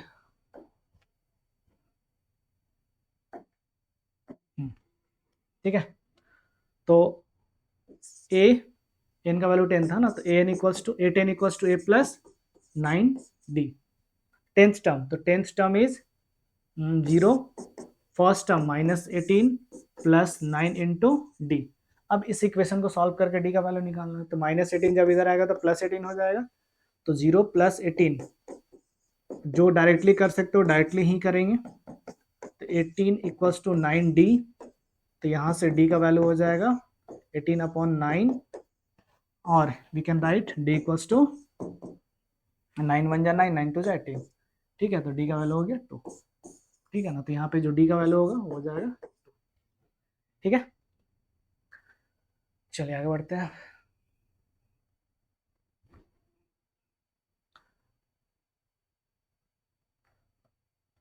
चलिए क्वेश्चन नंबर 3। तो यहाँ पे देखेंगे फर्स्ट टर्म गिवन है, कॉमन डिफरेंस गिवन है, एन का वैल्यू चाहिए अगर एन एच टर्म, मतलब एन एच टर्म ये पता नहीं कौन सा टर्म है, मतलब किस टर्म का वैल्यू यहाँ पे 3.6 हमें नहीं पता, बस ये बता देना। हाँ, 10वें टर्म का वैल्यू, 5वें टर्म का वैल्यू, 15वें टर्म का वैल्यू 3.6 है, ये हमें निकाल के बता देना कौन सा टर्म का वैल्यू 3.6 है। एन एच टर्म का वैल्यू तो 3.6 है, एन एच टर्म मतलब एनवा टर्म, कौन सा टर्म नहीं पता, तो वही हमें निकालना है इनका वैल्यू। ठीक है ना, तो डायरेक्ट फॉर्मूला यूज करते हैं, N equals to A plus N minus 1 into D. इस एक्सप्रेशन में हमें एन का वैल्यू चाहिए, बिकॉज एन एच टर्म दिया हुआ है, एन का वैल्यू दिया हुआ है, ए का वैल्यू दिया हुआ है, डी का वैल्यू दिया हुआ है। ठीक है, तो निकालना होगा एन। चलिए सॉल्व करते हैं। Nth term 3.6 equals to first term -18.9 plus N minus 1 into D, D मतलब 2.5। तो ये इसको इधर ले आएंगे, तो 3.60 प्लस 18. एक मिनट, इसको 0 क्यों लिख रहे हैं हमें। ठीक है, 18.9 equals to N minus 1 into 2.5। ठीक है, ऐड करेंगे 9 6 15 0.8 3 11 1 12 2 225 222.5 divided by 2.5 equals to n minus 1। ये जब इधर आएगा तो डिवाइड में आ जाएगा। ठीक है ना, कट करेंगे, डेसिमल रिमूव करिए, 25 1 जा 25, 25 4 जा 100, 8 टाइम्स में 200, 9 टाइम्स में 225, तो 9 टाइम्स में डिवाइड हो जाएगा। तो n equals to 9 equals to n minus 1, minus 1 जब इधर आएगा तो +1 हो जाएगा, तो 9 + 1 10, 10 इक्वल्स टू n। तो मतलब 10th टर्म का वैल्यू, 10वें टर्म का वैल्यू कितना होगा 3.6 होगा, 10वें टर्म का वैल्यू होगा 3.6। सही है, चलिए आगे बढ़ते हैं।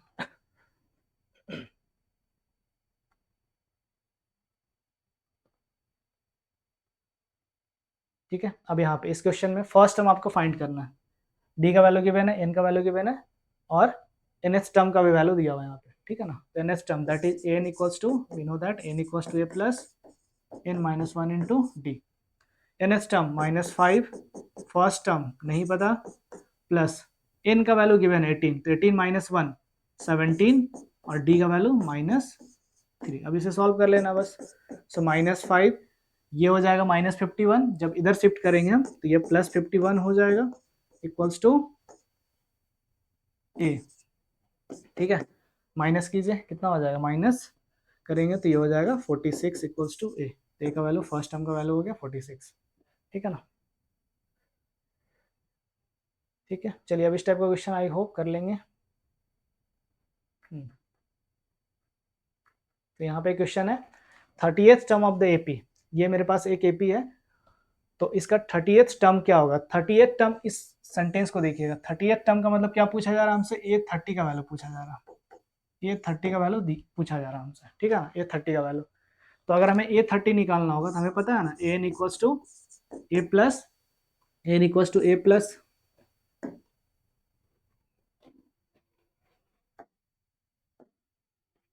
N equals to A plus N minus 1 into D, ये होता है। ठीक है, तो ए एन 30th टर्म चाहिए ना हमें, तो मतलब ए 30 का वैल्यू चाहिए, तो ए 30, एन की जगह 30 लिख लेना है, तो ए प्लस, अगर यहाँ 30 तो यहाँ पे एक कम, दैट इज 29 डी।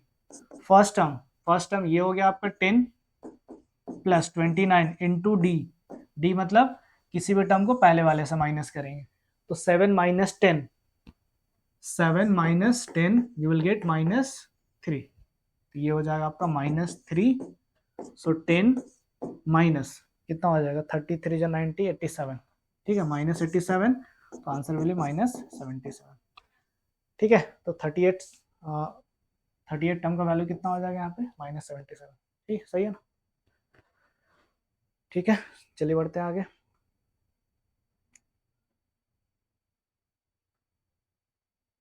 अब देखिए यहाँ पे 11th term of the AP, तो इस एपी में आप देख सकते हैं फर्स्ट टर्म क्या है -3 और कॉमन डिफरेंस आपको निकालना होगा।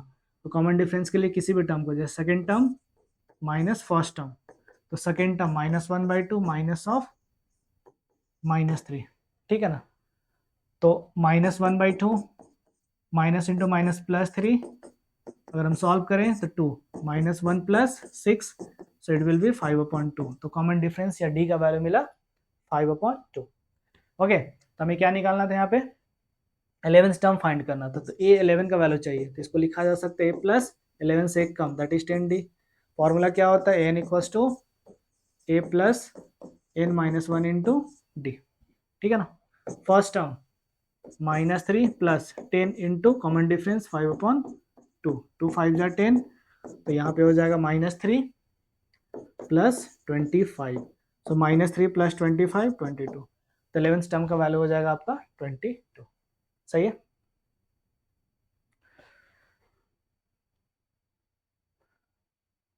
सो ऑप्शन बी इज करेक्ट है।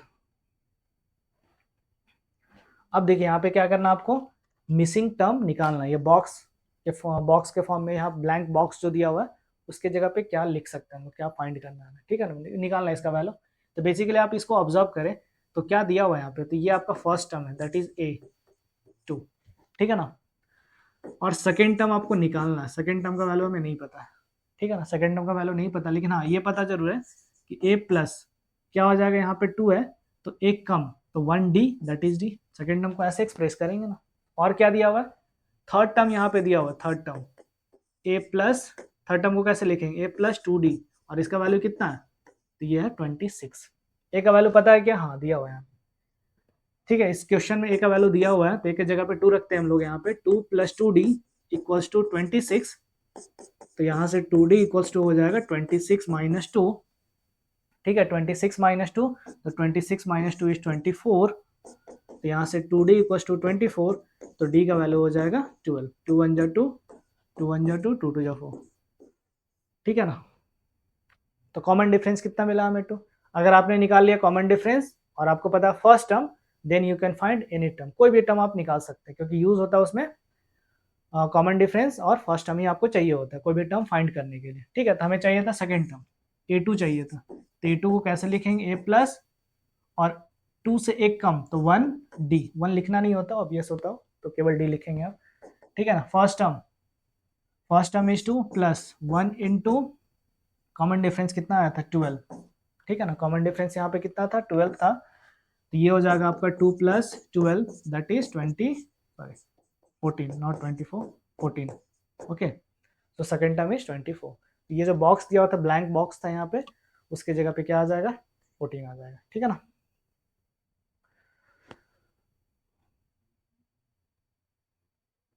ठीक है, चलिए इसमें देखिए, तो इसमें देखिए तो फर्स्ट टर्म -4, फर्स्ट टर्म को हम लोग a से रिप्रेजेंट करते हैं that is -4, second term, third term, fourth term आपको निकालना है यहाँ पे, सेकेंड टर्म चाहिए हमें, ठीक है, थर्ड टर्म का वैल्यू चाहिए, फोर्थ टर्म का वैल्यू चाहिए, second third fourth fifth term का वैल्यू चाहिए, यहाँ पे फिफ्थ टर्म का वैल्यू क्या होगा, हाँ सिक्स टर्म का वैल्यू दिया हुआ है, A6 का वैल्यू दिया हुआ है, यहाँ लिख देते हैं A6 इक्वल्स टू 6 दिया हुआ है, सिक्स टर्म का वैल्यू कितना है 6 है, तो सिक्स टर्म का मतलब क्या हुआ a plus 5d, six term को ऐसे लिखते हैं ना, A6 का मतलब क्या होता है a प्लस और जो यहाँ सबस्क्रिप्ट में होता है उससे एक कम दैट इज 5d, ठीक है। कैसे, तो इस फॉर्मूले से an equals to a plus n-1 into D, ठीक है ना। तो a plus 5d equals to 6 ये हमने क्यों लिखा a+5d, तो a6 की जगह पे ये लिखा है, ठीक है ना। देखते हैं फर्स्ट टर्म -4 + 5, डी का वैल्यू दिया हुआ क्या, नहीं दिया हुआ, इंटू डी इक्वल्स टू 6, तो यहाँ से हमें डी का वैल्यू चाहिए होगा, तो -4 को उधर शिफ्ट करेंगे, तो 5 इंटू डी इक्वल्स टू 4, 6 + 4, तो 5d इक्वल्स टू 10, ठीक है ना, 5d का वैल्यू 10 हो गया। तो अगर हम सॉल्व करें तो यहाँ से d का वैल्यू होगा 10/5, दैट इज 2, 5 1 जा 5, 5 2 जा 10, तो we got d equals to 2, तो हमें d का वैल्यू मिल गया 2, ठीक है ना। तो d का वैल्यू अगर 2 मिला तो हम निकाल सकते हैं कोई भी टर्म, बिकॉज हमें फर्स्ट टर्म भी पता है यहाँ पे, तो हमें चाहिए था second term a2, it is a+d, first term -4, first term -4 और d हो गया आपका 2, तो -4 + 2 दैट इज -2, ठीक है। सेकेंड टर्म मिल गया, थर्ड टर्म चाहिए, थर्ड टर्म, तो थर्ड टर्म के लिए a+2d, first term -4 + 2 into common difference -2, -4 -4 तो -8, ठीक है ना। इस तरह से आप बाकी टर्म्स को भी बाकी टर्म्स का भी वैल्यू फाइंड कर सकते हैं। तो हमने निकाला सेकेंड टर्म, थर्ड टर्म, ये फोर्थ टर्म, ठीक है ना। तो fourth term a4 equals to a+3d, ठीक है, a+3d, सो a+3 वैल्यू रख ही लेते हैं ना यहाँ पे। फर्स्ट टर्म कितना था -4, 3 इंटू कॉमन डिफरेंस -2, सो -4 -6 -10, ठीक है। नेक्स्ट फिफ्थ टर्म a5, तो ये हो जाएगा आपका a+4d, सो फर्स्ट टर्म था -4 plus 4 into D that is -2 and -4 into 4 into -2 -8, so -4 -8 -12, ठीक है ना। तो we got the value of चला गया, हाँ, second term, third term, fourth term, fifth term, ठीक है, सही है। Moving to the next question, -2 सही है। ओह कुछ मिस्टेक हो गया क्या,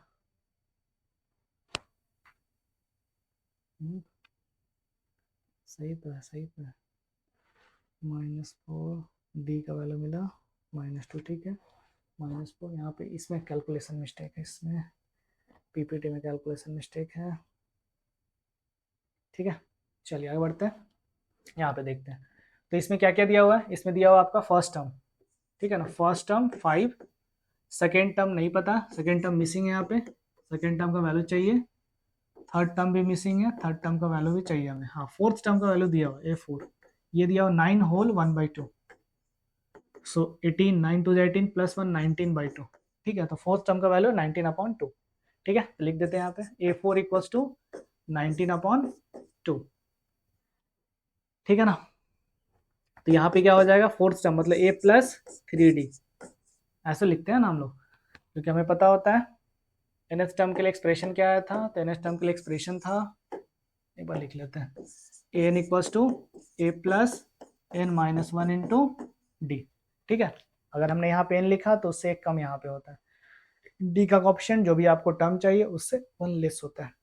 तो ये a4 है ना, तो a4 के प्लेस पे हम लिख रहे हैं, LHS में है तो LHS में लिख रहे हैं a+3d, 4 था तो यहाँ 3 आ गया, इक्वल्स टू क्या दिया हुआ है 19/2।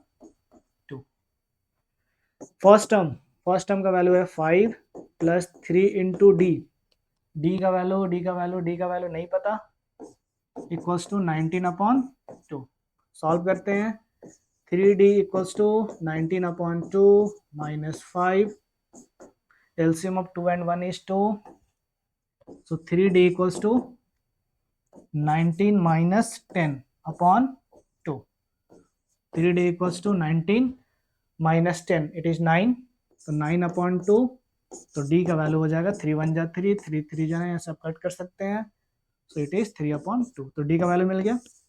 तो a तो दिया हुआ था यहाँ पे पहले से पता था, d का वैल्यू यहाँ पे हमने निकाला, तो a और d मिल गया, तो कोई भी टर्म आप निकाल सकते हैं। तो हमें फाइंड करना था second term and third term, ठीक है। तो second term that is a2, so a2 equals to a+d, 1d, मतलब a2 अगर यहाँ पे 2 है तो यहाँ पे कोफिशिएंट d का 1 आया होगा, लेकिन 1 लिखना नहीं होता है यहाँ पे, ठीक है ना। तो first term 5 plus common difference is 3/2, so 3/2 LCM of 1 and 2 is 2 and here 10 plus 3 ये हो जाएगा 13/2, ठीक है ना।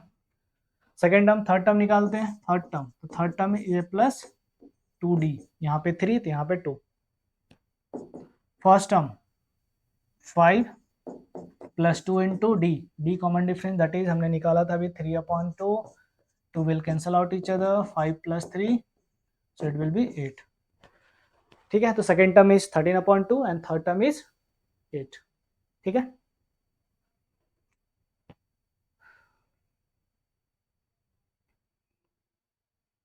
सो कॉमन डिफरेंस इज 9/2, 3/2 सही है, second term 13/2 correct, third term 8 सही है, ठीक है। अब यहाँ पे देखिए, तो इस क्वेश्चन में आपको निकालना, फर्स्ट टर्म नहीं पता है, फर्स्ट टर्म आपको चाहिए, और यहाँ पे सेकेंड टर्म दिया हुआ है, ये आपका सेकेंड टर्म है, इट इज योर a2, ये आपका a1, that is first term को हम लोग a भी लिखते हैं ना, a बोले या फिर a1 बोले एक ही चीज़ है। ये आपका थर्ड टर्म, ये भी मिसिंग है, और ये आपका फोर्थ टर्म। तो फर्स्ट, सेकेंड, थर्ड, फोर्थ, तो क्या क्या दिया हुआ है यहाँ पे इस क्वेश्चन में, गिवन आपका a2 का वैल्यू है 13, और हमें पता है कि an इक्वल्स टू होता है an equals to a plus n minus 1 into D, मतलब जो भी टर्म आप यहाँ लिखा, अगर यहाँ पे n लिखा तो यहाँ पे क्या होगा, n से एक कम। तो अगर यहाँ पे हमने a2 लिखा है, 2 लिखा हो तो a प्लस 1d, क्योंकि यहाँ पे 2 है तो 2 से 1 कम क्या होगा, 1 लेस क्या होगा, 1 होगा, that is 1d, that is d equals to 13। First term नहीं पता, और आपका d भी नहीं पता, छोड़ दीजिए इसे, ऐसे ही छोड़ दीजिए, ठीक है ना, इसको ऐसे ही छोड़ देना है। तो ये मिला एक इक्वेशन 1, इसे हमने अज्यूम किया, ठीक है। और क्या दिया हुआ था, एंड सेकेंड जो हमें दिया हुआ है वो दिया हुआ फोर्थ टर्म का वैल्यू, फोर्थ टर्म, तो a4 equals to first, second, third, fourth, तो a4 का वैल्यू है 3, और a4 के प्लेस पे हम क्या लिख सकते हैं, इस a4 के प्लेस पे, तो a प्लस 4 है तो यहाँ पे 3d, अगर यहाँ पे सब स्क्रिप्ट में 4 लिखा हुआ है, ठीक है ना, a के नीचे 4 लिखा हुआ है यहाँ पे, तो d का कोएफिशिएंट क्या हो जाएगा, एक कम, that is 3, d equals to 3, ये हो गया सेकेंड इक्वेशन। अब ये just like linear equation in two variable, जैसे अगर सोचिए ऐसे कि अगर यहाँ पे x होता है, a की जगह पे x होता है और y, d की जगह पे y होता है, तो इक्वेशन कुछ ऐसा दिखता है ना आपका, x plus Y equals to 13, और ये इक्वेशन आपका ऐसा बन जाता है x plus 3y equals to 3। अब इस टाइप का इक्वेशन आपने सॉल्व किया, linear equation in two variable, तो बस हमें इसे सॉल्व कर देना इक्वेशन 1 एंड 2 को, ठीक है। तो यहाँ लिखना सॉल्विंग इक्वेशन 1 एंड 2, तो a प्लस डी,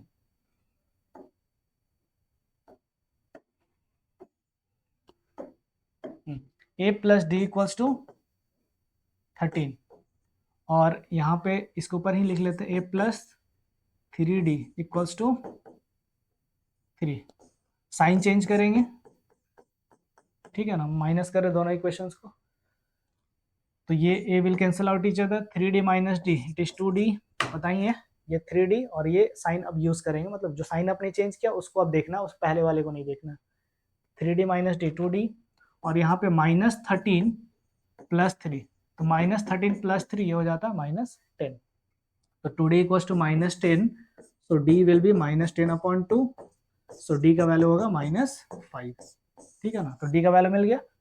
अब इक्वेशन 1 या फिर इक्वेशन 2 में d का वैल्यू रख दीजिए तो आपको मिल जाएगा a का वैल्यू, रखने के बाद सॉल्व कर लेना। तो फ्रॉम इक्वेशन 1 थोड़ा सा इजी है, कॉम्प्लेक्स नहीं ज़्यादा यहाँ पे, तो इसी का हम यूज़ करते हैं। From equation 1 a plus D के जगह पे हमने रखा है -5, जो यहाँ पे वैल्यू हमने निकाला था, तो a plus of -5 equals to 13, तो a -5 इक्वल्स टू 13, तो a का वैल्यू यहाँ पे हो जाएगा -5, जब उधर जाएगा तो +5, तो 13 प्लस 5, तो a का वैल्यू मिल गया यहाँ से 18, ठीक है। तो a का वैल्यू मिला 18, अब हमें क्या चाहिए था, फर्स्ट टर्म मिल गया, फर्स्ट टर्म का वैल्यू 18, और क्या चाहिए था, फर्स्ट, सेकेंड, थर्ड टर्म का वैल्यू चाहिए था, थर्ड टर्म, तो third term that is a3, तो a3 equals to a plus 2d, ठीक है। थर्ड टर्म का वैल्यू क्या हो गया, a प्लस 2d। ये होगा आपका फर्स्ट टर्म हमने निकाला 18 प्लस 2 इंटू कॉमन डिफरेंस कहाँ गया, -5। Okay, so 18 minus 10, so it is 8। ठीक है ना, तो थर्ड टर्म का वैल्यू हो गया 8। सही है।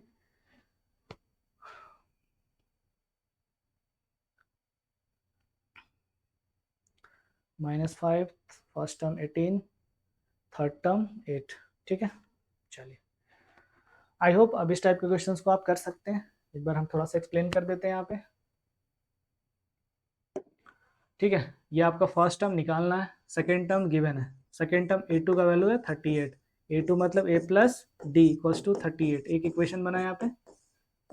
ओके, ये आपको चाहिए fourth term, sorry third term है ना, थर्ड टर्म चाहिए, फोर्थ टर्म का वैल्यू चाहिए, फिफ्थ टर्म का वैल्यू चाहिए, सिक्स टर्म का वैल्यू दिया हुआ -22। तो सिक्स टर्म को कैसे लिख सकते हैं, सिक्स को कैसे लिखेंगे, तो ये हो जाएगा a plus 5d, a plus 5d equals to -22। तो a प्लस 5d का वैल्यू हो गया -22। ठीक है, दो इक्वेशन मिला, इक्वेशन 1 है, इक्वेशन 2 को सॉल्व कर लेंगे तो आपका आंसर आ जाएगा। I hope you can solve it.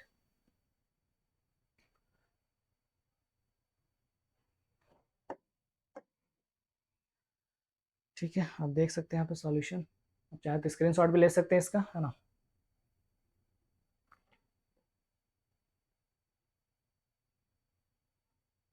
ठीक है, आप चाहे तो इसका स्क्रीनशॉट ले सकते हैं। चलिए आगे बढ़ते हैं, next question. Which term of the AP is 78? इस एपी का कौन सा टर्म 78 होगा। जब भी पूछा जाएगा ना विच टर्म, तो बोलेंगे nth term, how many terms, तो बोलेंगे n terms, in general assume करेंगे। तो which term of the AP, इस एपी के कौन से टर्म्स का वैल्यू 78 होगा, मतलब फर्स्ट टर्म का वैल्यू 3 यहाँ पे दिया हुआ है, सेकंड टर्म का वैल्यू 8 दिया हुआ है, तो कौन से टर्म का वैल्यू 78 होगा। 50th टर्म का वैल्यू होगा, 30th टर्म का वैल्यू होगा, 12th टर्म का वैल्यू होगा, क्या होगा नहीं पता हमें। ठीक है ना, तो हमने एज्यूम किया यहाँ पे लेट, ठीक है ना, nth term be 78, nth term का वैल्यू कितना होगा 78 होगा। तो जो हमने सेंटेंस यहाँ पे लिखा nth टर्म, तो nth टर्म के लिए सिंबल क्या यूज करेंगे हम लोग, an, और इसका वैल्यू कितना है 78। nth टर्म के लिए फॉर्मूला क्या लिखते हैं हम लोग, लिखते हैं a plus n minus 1 into D equals to 78। Okay, अब इस AP से आप फाइंड कर सकते हैं a, फर्स्ट टर्म जो एकदम फर्स्ट में लिखा, पहली बार जो लिखा हुआ फर्स्ट टर्म वही हो गया है ना। कॉमन डिफरेंस d, तो ये किसी भी टर्म को पहले वाले टर्म से माइनस कीजिए, सो 8 माइनस 3 दैट इज 5। ठीक है ना, तो यहाँ पे लिखेंगे फर्स्ट टर्म 3 प्लस n, हमें नहीं पता, n का वैल्यू हमें 5 चाहिए, यहाँ पे d का वैल्यू 5 इक्वल्स टू 78। ठीक है, तो 3 को हम उधर शिफ्ट करेंगे तो -3 होगा, और LHS में आपका होगा n minus 1 into 5 equals to 78 minus 3। ठीक है ना, तो n minus 1 into 5 equals to 75, तो यहाँ से आपको मिल जाएगा n minus 1 into 5 equals to 75, और वो दो बार क्यों लिख दी इसे,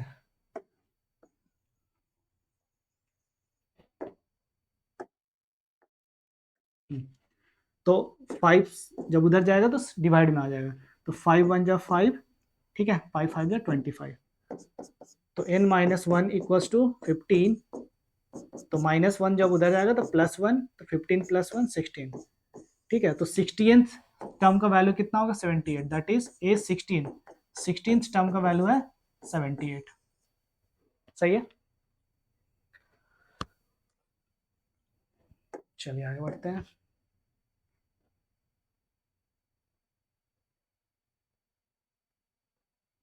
शायद इसका स्क्रीनशॉट भी ले सकते हैं, I have already explain this. चलिए, find the number of terms in each of the following AP. तो ये मेरे पास एपी है, कितने टर्म्स हैं यहाँ पे, ऐसे ऐसे कितने, बीच में डॉट डॉट जो लिखा हुआ है सबको अगर काउंट करें यहाँ तो दिख रहा होगा 1 2 3 4, लेकिन सबको मिला दे। ठीक है, इसी पैटर्न पे आगे बढ़े, 205 तक हम लिखें तो कितने टर्म्स होंगे, कितने टर्म्स यहाँ पे लिखे हुए हैं। ठीक है ना, तो आप यहाँ पे देख सकते हैं इस एपी में first term is 7, common difference, AP already बोला हुआ यहाँ पे एपी है, तो कॉमन जब माइनस करेंगे किसी भी टर्म को पहले वाले टर्म से माइनस करेंगे, उसके जस्ट पहले वाले टर्म से, तो वो क्या देगा आपको, कॉमन डिफरेंस ही दे देगा, क्योंकि एपी ऑलरेडी यहाँ पे बोला हुआ है एपी, यहाँ पे each of the following AP है ना। तो कॉमन डिफरेंस 13 माइनस 7, तो 13 माइनस 7 इज 6।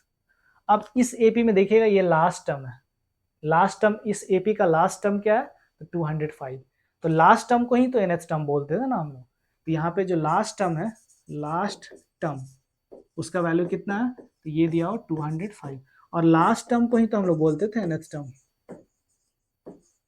nth टर्म, ठीक है। और nth टर्म के लिए एक्सप्रेशन हमें पता है, nth टर्म को रिप्रेजेंट कैसे करते हैं, n, तो an का वैल्यू दिया हुआ 205 एक्चुअली में यहाँ पे, तो an के लिए एक्सप्रेशन क्या होता है, nth टर्म के लिए क्या एक्सप्रेशन हम लोग लिखते हैं, तो a plus n minus 1 into D equals to 205, ये nth टर्म के लिए एक्सप्रेशन हुआ ये वाला, है ना। अब देखिए यहाँ फर्स्ट टर्म 7 प्लस n का वैल्यू नहीं पता हमें, तो n माइनस 1 इंटू डी था यहाँ पे 6 इक्वल्स टू 205, सॉल्व करेंगे और n का वैल्यू हमें चाहिए, n का वैल्यू मतलब कितने टर्म्स, n का मतलब नंबर ऑफ टर्म्स बताया गया यहाँ पे, है ना, नंबर ऑफ टर्म्स। तो 7 को उधर शिफ्ट करेंगे, तो ये हो जाएगा n minus 1 into 6 equals to 205 minus 6, sorry 6 नहीं था 7 था ना,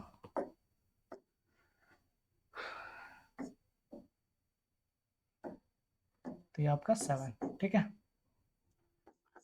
तो n माइनस 1 इंटू 6 अगर हम माइनस करें तो ये हो जाएगा 198, और 6 को उधर ले जाकर डिवाइड कर देते हैं, तो n minus 1 equals to 198 divided by 6, 6 3 जा 18, 6 3 जा 18, so n minus 1 equals to 18, minus 1 जब उधर शिफ्ट होगा तो प्लस 1 हो जाएगा, ओके, प्लस 1, तो ये हो जाएगा 18 प्लस 1 19, मतलब इस तरह से अगर लिखा हुआ है और लास्ट टर्म आपका 25 है, तो ऐसे कितने टर्म्स यहाँ पे लिखे हुए, तो 19 टर्म्स लिखे हुए हैं, और 19th टर्म का वैल्यू कितना, यही लास्ट टर्म है ना, तो 19th टर्म का वैल्यू कितना है, जो लास्ट वाला टर्म है 205, तो 19th टर्म का वैल्यू है 205, टर्म्स कितने हैं, तो 19 टर्म है, ठीक है, सही है।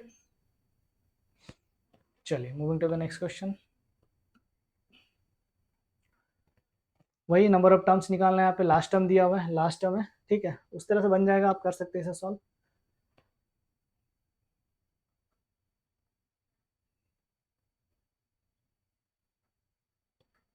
तो there are 27 terms in this question, ठीक है ना, स्क्रीनशॉट ले सकते हैं आप चाहे तो इसे।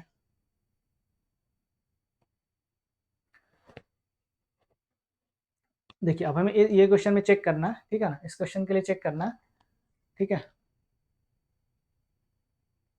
हाँ, check whether minus 150 is a term of the AP this or not, मतलब देखिए आप देखें ध्यान से, तो ये सीक्वेंस घटते जा रहा है, मतलब ये एपी जो है कम हो रहा है, टर्म्स का वैल्यू डिक्रीज कर रहा है, 11 से कम हुआ तो 8 हुआ, 8 से कम हुआ तो 3 हुआ, 3 से 3 कम हुआ तो 2 हुआ, 2 से और -3 करेंगे तो -1 हो जाएगा, -1 में और -3 करेंगे तो -4 हो जाएगा।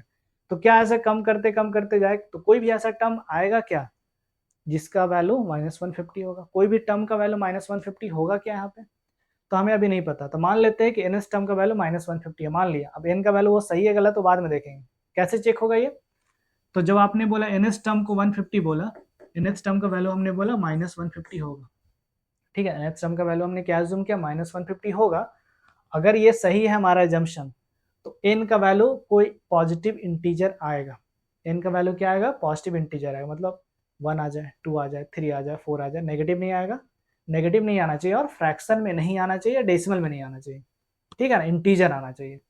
अगर हमारा एजम्पशन ये सही है, तो मतलब अगर -150 इस टर्म का एपी, इस एपी का कोई टर्म अगर है, तो n का वैल्यू पॉजिटिव इंटीजर आएगा, पॉजिटिव इंटीजर मतलब 1 2 3, या फिर नेचुरल नंबर आप बोल सकते हैं, ठीक है, नेचुरल नंबर आना चाहिए।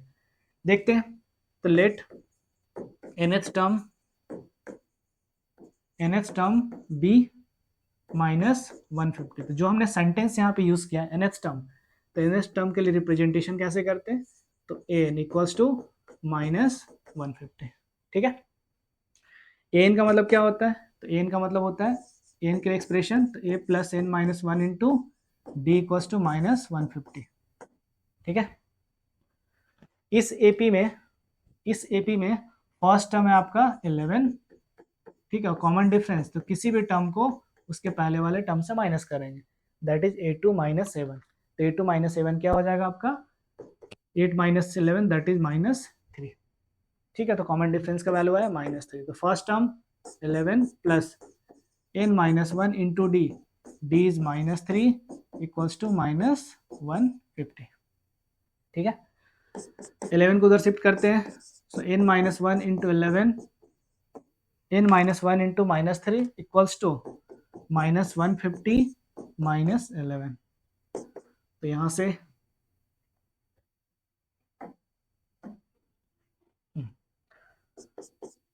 n minus 1 into -3, -150 minus 11, it will be -161, ठीक है।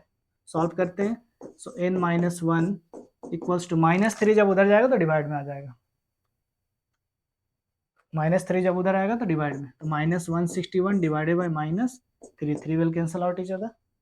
तो यहाँ से हो जाएगा n इक्वल्स टू 161 अपॉन 3, -1 जब उधर जाएगा तो +1 हो जाएगा, ठीक है। फर्दर सॉल्व करें इसे हम, तो n equals to 161 plus 3, LCM लेके सॉल्व करें तो कुछ ऐसा एक्सप्रेशन आएगा, है ना।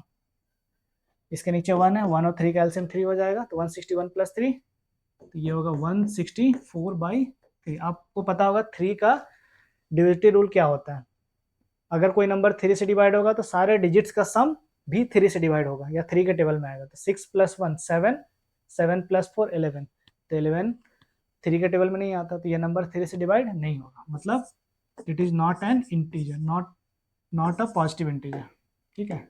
It is not a positive integer, या लिख सकते हैं आप not equal to a positive integer. तो n का वैल्यू पॉजिटिव इंटीजर नहीं आ रहा, ठीक है ना। Therefore -150 is not a term, -150 is not a term of the given AP, जो दिया हुआ एपी यहाँ पे उसका -150 कोई भी टर्म नहीं होगा, -150 कभी नहीं आएगा, मतलब आप इसको डिक्रीज करते जाए एपी को, तो -150 कभी भी यहाँ पे नहीं आएगा, ठीक है ना। डिक्रीज करते आगे का टर्म्स लिखते चले जाए तो -150 कभी नहीं आएगा, सही है। चलिए मूविंग फॉरवर्ड, आगे बढ़ते हैं।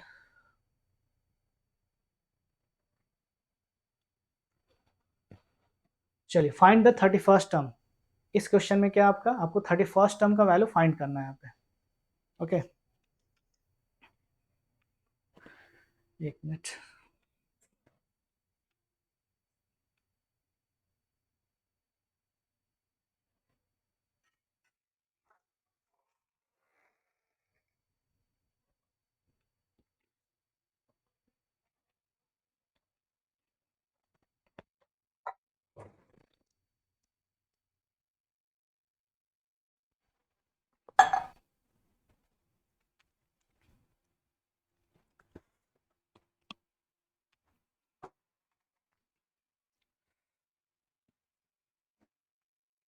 हाँ।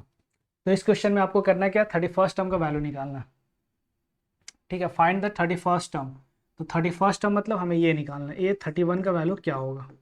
तो ए 31 का वैल्यू मतलब a + 30d, ठीक है। 31 यहाँ, तो यहाँ पे क्या लिखेंगे, डी का ऑप्शन एक कम हो जाएगा, इसका वैल्यू क्या होगा हमें ये चाहिए, मतलब हमें 31st टर्म अगर चाहिए, अगर हमें 31st टर्म चाहिए तो हमें उससे पहले पता होना चाहिए first term and common difference, ठीक है। आगे पढ़ते हैं, तो ये तो निकालना, और आगे क्या दिया हुआ है, इस क्वेश्चन में दिया 11th टर्म, 11th टर्म का वैल्यू है 38, 11th मतलब A11 का वैल्यू दिया हुआ है 38, A11 मतलब 11th टर्म इक्वल्स टू 38, इस क्वेश्चन में यही दिया हुआ है, ठीक है ना। एंड 16th टर्म, अच्छा इसको हम एक्सपेंड करें, A11 का मतलब क्या होता है, A + 10d, ये हुआ 11th टर्म को ऐसे लिखते हैं हम लोग, इक्वल्स टू 38, एक इक्वेशन यहाँ पे फॉर्म हुआ। और क्या दिया हुआ है 16th term, 16th term A16, इसका वैल्यू कितना है 73, 16th टर्म का मतलब क्या हुआ A + 15 d इक्वल्स टू 73, ठीक है। तो ये हुआ आपका सेकंड इक्वेशन। अब इक्वेशन 1 एंड 2 को सॉल्व करें, तो it is just like linear equation in two variable, तो linear equation in two variable को कैसे सॉल्व करते हैं आपको ये पहले से पता है। तो सॉल्विंग इक्वेशन 1 एंड 2, तो a plus 10d equals to 38 और यहाँ पे a plus 15d equals to 73। देखिए यहाँ पे a का कोफिशिएंट सेम है, यहाँ पे a का कोफिशिएंट 1 है, यहाँ पे a का कोफिशिएंट 1 है। ठीक है, तो कोफिशिएंट अगर सेम हो जाता है तो आप इसे सॉल्व कर सकते हैं easily. Linear equation in two variable हमने पढ़ा, लेकिन दोनों का पॉजिटिव है तो साइन चेंज करना पड़ेगा ऐसे। ठीक है, एक्चुअली हम लोग क्या करते हैं, दो इक्वेशन को माइनस करते हैं ना। तो A will cancel out each other, plus A minus A 0 हो जाएगा। 10d माइनस 15d, तो एक्चुअली में ऐसा है 10 माइनस 15, तो ये हो जाता है -5। तो यहाँ लिखेंगे -5d और यहाँ पे 78 माइनस 38। ठीक है, 78 माइनस 38 कितना होगा, 13 माइनस 8 5 और 6 माइनस 3 2, तो यहाँ पे हो जाएगा 25, दैट इज -25। ठीक है ना, -78 प्लस 38 -25, तो d का वैल्यू हो जाएगा -25 upon -5। Minus will cancel out each other, 5 1 जा 5, 5 5 25, तो d का वैल्यू हो गया 5। ठीक है ना, तो d का वैल्यू मिल गया। किसी एक इक्वेशन में हम क्या करेंगे, किसी एक इक्वेशन में यहाँ पे या तो इक्वेशन 1 में या फिर इक्वेशन 2 में d का वैल्यू पुट करेंगे, तो यहाँ पे क्या मिलेगा, हमें a का वैल्यू मिल जाएगा। तो first term a plus 10d, ठीक है ना, 10d that is 10 into 5, 10d और इक्वल्स टू कितना लिखा हुआ है 38। ठीक है ना, तो यहाँ से a plus 10 into 5 50 equals to 38, तो a equals to 38 minus 50। 38 minus 50 कितना होगा, 38 माइनस 50 ये कैसे हो रहा, 16 टर्म 73, डिक्रीज तो नहीं करना चाहिए था।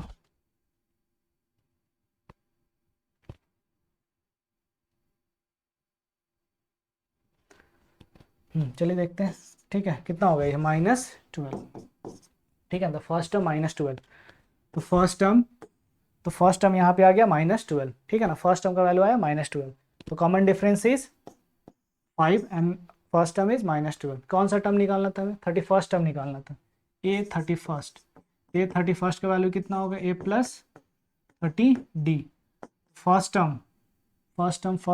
टर्म हमने कैलकुलेट किया -12 plus 30 into common difference d मतलब d कितना निकाला था हमने 5।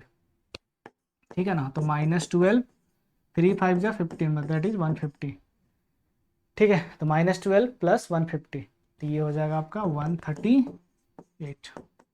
तो 31st टर्म का वैल्यू हो गया 138। ओके,